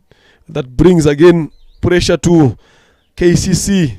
You can see the ball here, straight on stumps, balled into the wicket, use of the feet, went across the line, just clipped the top of the bells on the off stump. Here now, as we see the introduction again of Mohamed Nadia. I've seen him a couple of years hitting the 6 out of Gahanga here. Can he be the hero today when they've got 15 balls? They need 45 runs to win against this smart and quality bowling of IPRC. Lovely to see 3 balls being bowled so far in this over, managing to take 1 wicket and conceding 1 run. This is lovely to see. 88 on the board, 7 wickets down. So we are going into the 18th over with 3 balls to spare, and the required rate has climbed again to 18, and they are currently on 15. Anything is possible with this game of cricket. Just a couple of sixes here. 3 sixes, 18 runs, 3 sixes again, you're on 36, you've won the game for your team. That can be possible, but we are yet to find out if it is the same mindset that we are having here. We can only say here, boys, we are even watching the game, we are not even playing, we are not feeling the pressure, so it becomes easy on us. But to these guys that are out there, there's a lot that is going through their mind. You know, so they're thinking, whatever that is coming in there, again, wide. This is now becoming a bit a task for Rukundo here, bowling to a left and a right. You know, obviously, you are being forced to adjust your line. You are being forced to adjust your field set again. But with the stage that he is now, I don't think he should put himself under pressure. He just need to just adjust a bit, make sure that these guys try to take on him. Then that's how he's going to take his wickets. But so far, so good. He has bowled very well here today. Again, that's another wide. He has been a bit disciplined so far in terms of extras as a team, the whole, but now at the back end of the innings now, that's where now you see maybe, I don't see where the pressure is coming from. There's no pressure whatsoever here. You just need to be well disciplined enough, know which areas he wants to hit, how does he want the batter to play. He's got these guys that are standing on the bunt to protect him, so you don't need to be afraid to come and bowl. Yes, we know that the batters need to go for you, but good slow ball again, lovely. Lovely. It's driven to long off for 1 run. As I said earlier on, we've got another exciting game coming in the afternoon. Right guards playing against challengers. The inform Eric. We can see he's smiling as he's walking across, getting ready for the next game in the afternoon. It's going to be another exciting game to watch here. Don't go away. Stay tuned to watch that game. Now, as you see, these guys needing 14 of 42 balls. Again, wide. He's trying to go for that wide Yoka on that wide line, but missing it by miles. But he's not worried too much because he knows the task ahead for these batters here.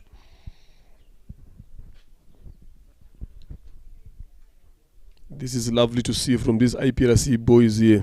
They've been in top of form of their game here, and they've maintained that again. Yoka, lovely. One run again, straight to long off. This is lovely to see.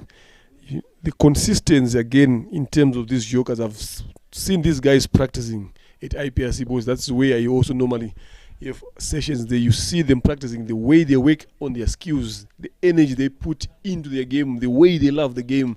This is why you are seeing the results are coming in like this, because these guys, they work in, day out, putting on the hard yards, and these are the results. Look, they've just been promoted into this league, but without anyone knowing, they are now topping. They've been beating everyone. Slow ball again. Try to go for the sweep. You can only find short fine leg. Lovely. Good over here, except for this extra that is bored, but to me, this is a good over here. This is a good over. It has got a wicket in it. 1, 2, 3, 4, 5, 6 runs, and these guys need now 20 and over now. 12 balls, 40 runs to win. It is very much possible. But the answer is now, who amongst these two guys can deliver for KCC? Now, as we see David coming in to finish his 4th over. He has been bowling exceptionally very well here. So he's coming in to finish here. Coach, some headache for you now, going forward here. Yeah, it is. It is, I'm telling you. Looking at the guys who are not given a chance in the provisional squad for the national team, they are now showing what they have got. And as you said, it is a headache. Yes, it is. Allowed appeal, and it is given. The finger is raised by the umpire, Vicky. The big wicket of Hamza Khan. We were saying that it is much possible that they can manage to get 20 runs and over. Yet now Hamza is gone. I'm telling you. Let's see at the replay there. At his plumb, I'm telling you, Hamza seems to be unhappy. But again, the umpires are there. They are there to make sure that the game is played in the spirit of cricket. As we see Muhammad Mchaba coming in to bat at number 10. 18 overs, 21 gone. 40 runs is what KCC are required to win in 11 balls. I mean, Adele, I don't know why Hamza is crying about here. That he went across the stumps, he was hit on the full, and this guy is bowling Yorkers. I don't know what the law or the play conditions say, but I think it has been going forward now. The other game we saw him again showing dissent to the umpires again, so it's continuing again. I think, yes, I'm not there to judge. Lovely again, full and straight. I'm telling you, consistency. Yeah, Adeline, consistency on Yorkers. I tell you, you've got a very big headache for you in terms of your bowling and your bowlers when it comes up there to the national side here. Very good bowling there, clean bowled. A Yorker. And the last delivery that got Hamza Khan out was again a Yorker. It's bowling Yorkers straight and willingly. That's very good to see, I'm telling you, Lenny. Look at it. Very good stuff there. You miss a hit. It is what you said, Lenny. And yes, here it is. IPRC, we've been saying that they have set a low score, but again, the low score turned out to be the big score that KCC couldn't manage to chase that easily. 40 runs now from 10 balls. The run rate required has jumped high up to 24 runs per over. Is it still possible here, Lenny, with the only one wicket in hand? Now it's you need a miracle here, or you need some magic now to go in. I'm telling you, 1 wicket left here now. 40 is far too much now from 10 balls. If you have got decent batters, yes, but you gotta come in and you gotta come in hard. But with how David is bowling, I'm telling you, from the way he started, it has been Yorker after Yorker. These are death bowlers that you need in any team. He has never missed that length. He has been there, and look how many wickets he's taken so far, 3. So this is very, very good from him. I'm telling you, you might never know he can take his only this hat-trick ball. He's on a hat-trick now. You never know, he might strike in again. Let's hope he's also aware of it. If I'm aware of this, I'm thinking I would have put a slip in there just to put pressure on, get everyone in, just get into the batter's mind. This is number 11. You're on a hat-trick. Try to do something different here so that you get these hat-trick balls are not easy to come by. So when you got a chance to do that, now you've got a hat-trick ball, try to do something. But it's only us again, like I always say, we can think about those lines and about those things, and also let's see how he's going to go about this ball here. But I love the way he bowled in today here. Again, goes there, and lucky the better managed to squeeze it through, but no run offered. This is lovely bowling from David here. Nzengia, Remier, David. I'll keep on getting and practicing it here, Adeline. I'll get it right. But this game seems like now it has gone to IPRC. We never thought that they would take it. It was looking like an easy task, but now it has become a tall order here. But that credit goes to the bowling of them. They have been well disciplined enough, hitting the right lengths, hitting the right lines, fielding again excellent. All the catches except for one that is coming, but all the catches that came in their way, they've managed to take them. This is what you need. If the energy is in the field, they're running across the field. These are the results. This is lovely to see from IPRC. I'm telling you, it's lovely to see. This is good cricket as we see Muhammad coming in to face again 8 runs, again needing 39. That's now a tall order to ask for. And IPRC just only needing 1 wicket from now going forward to win this game here.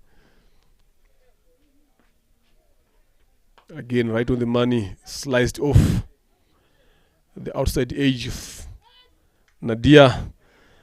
Khan's bet again, a missed throw again, poor. This is the first time that you've seen these guys being sloppy, but it's too late now for KCC. They've been outstanding in the field. They've taken any chance that came their way. This is lovely to see. The bowlers, they've been exceptionally being disciplined again, knowing where to bowl, knowing what is required. This is lovely to see. That's why they are sitting on the top of the log here. Again, goes big, goes hard, men under it. Did he get enough? 6 it is. Nadia, but is it enough for him to get his team to cross the line? Needing 38 now of 7. Anything is possible here. But is it too late for him? We should have been there a bit earlier. As we go into the last over of the game. 95 for the loss of 9 wickets. Now needing 32 runs in 6 balls. It is very much possible. 5 sixes, 6 sixes. They can take the game. 101 for 9 now. 32 of 6 balls. Who's going to come and do the finishing for IPRC? It is Rukundo again. And we've got Asif on strike.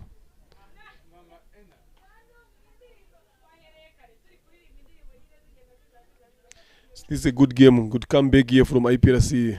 At one point, we thought that they were not even closer to the game, to winning this, because we thought it was just easy. But now look, the comeback is excellent.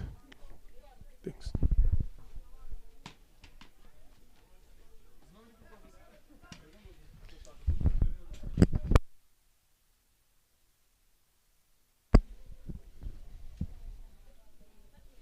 Last over. Lovely.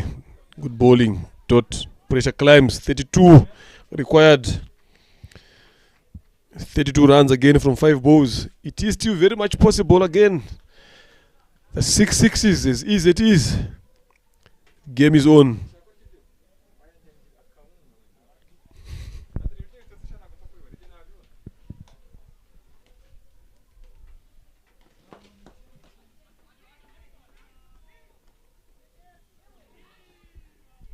Direct hit could have seen Asif walking back to the pavilion and would have seen Iprc winning this game. But none other than this, they're still in there. 4 balls left. 31 runs needed. Can Nadia Mohammed do some magic here for his team? Now or never. It's too late again now. But interesting game. Good cricket that we've seen here from the Iprc Kigali boys here. Lovely to see them fighting all the way through. They never give up.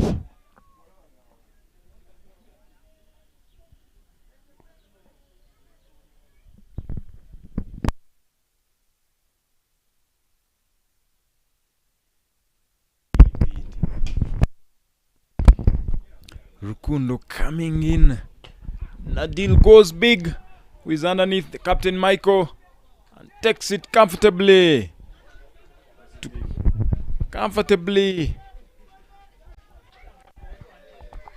And it is. This takes us to the end of the second innings, and Iprc have won the game by 31 runs. Very good bowling there by Iprc, good fielding there. The chances they have got, they made sure that they have taken them. We've been saying that the dangerous Hamza could have done more damage here, but now Iprc bowlers have been consistent, have been bowling very good yorkers, very good lines, good lengths to restrict Hamza from taking the game away from them. And looking at Iprc scorecard, when we saw Emil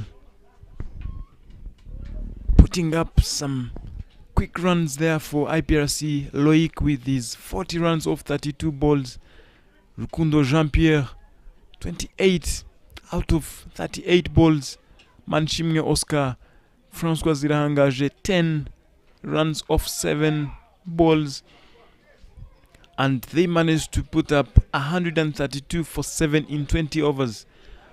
And looking at Asif Kanuga, who started very well, picking up his 2 wickets, conceding 13 runs with 9 dots, bowling his 3 overs. And again, Muhammad Nadil bowling his 4 overs, conceding 17 runs with an economy of 4 and picking up 1 wicket. Very good bowling there. But again, looking at KCC scorecard, where Iprc managed to defend 132, Iprc Cricket Club have won by 30 runs. When we say that Iprc have put up a low score, but again, KCC couldn't manage to chase down the score. Iprc have taken their 3rd win in a row, to have played 4 games, lost 1 game against challengers, the very first game, the second game playing right guards, the 3rd game playing Telugu, and here comes KCC. Iprc Cricket Club, 4 games, 3 wins, 1 loss, and they are still on the money. They are still on the run to claim to be the T20 champions, as they did it in the last T10 tournament that was just concluded in the past 2 weeks. We'll catch up with you shortly wherever you're watching from. This is the Dapfabet RCA T20 tournament men's category. We catch up later in the match presentation.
Right, good afternoon again, gentlemen.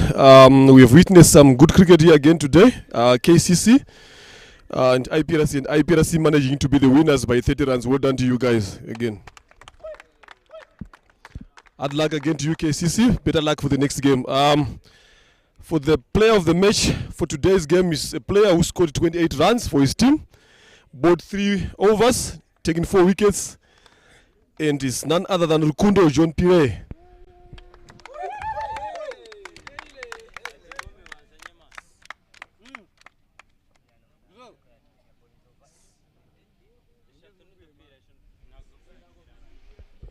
You can just come forward to get your player of the match award here. Mr. Gasson, you're busy doing the presentation here.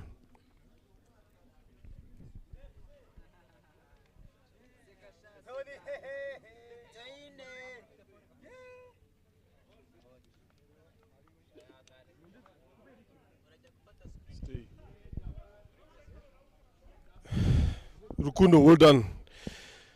You came when your team needed some runs. Again, we came when the team needed some wickets. What was going through your mind during that time? It was working hard because we believe in ourselves and we try to do a hard thing. So I was not think different. It's just ball stump to stump attacking, and was not that we need wicket. Yeah. Again, Hogan, thank you. Well done again. Thank you very much for your team. All right, stay tuned again. We've got another exciting game coming in between challengers and right guards. Stay tuned. We are here at Kaanga Cricket Club here.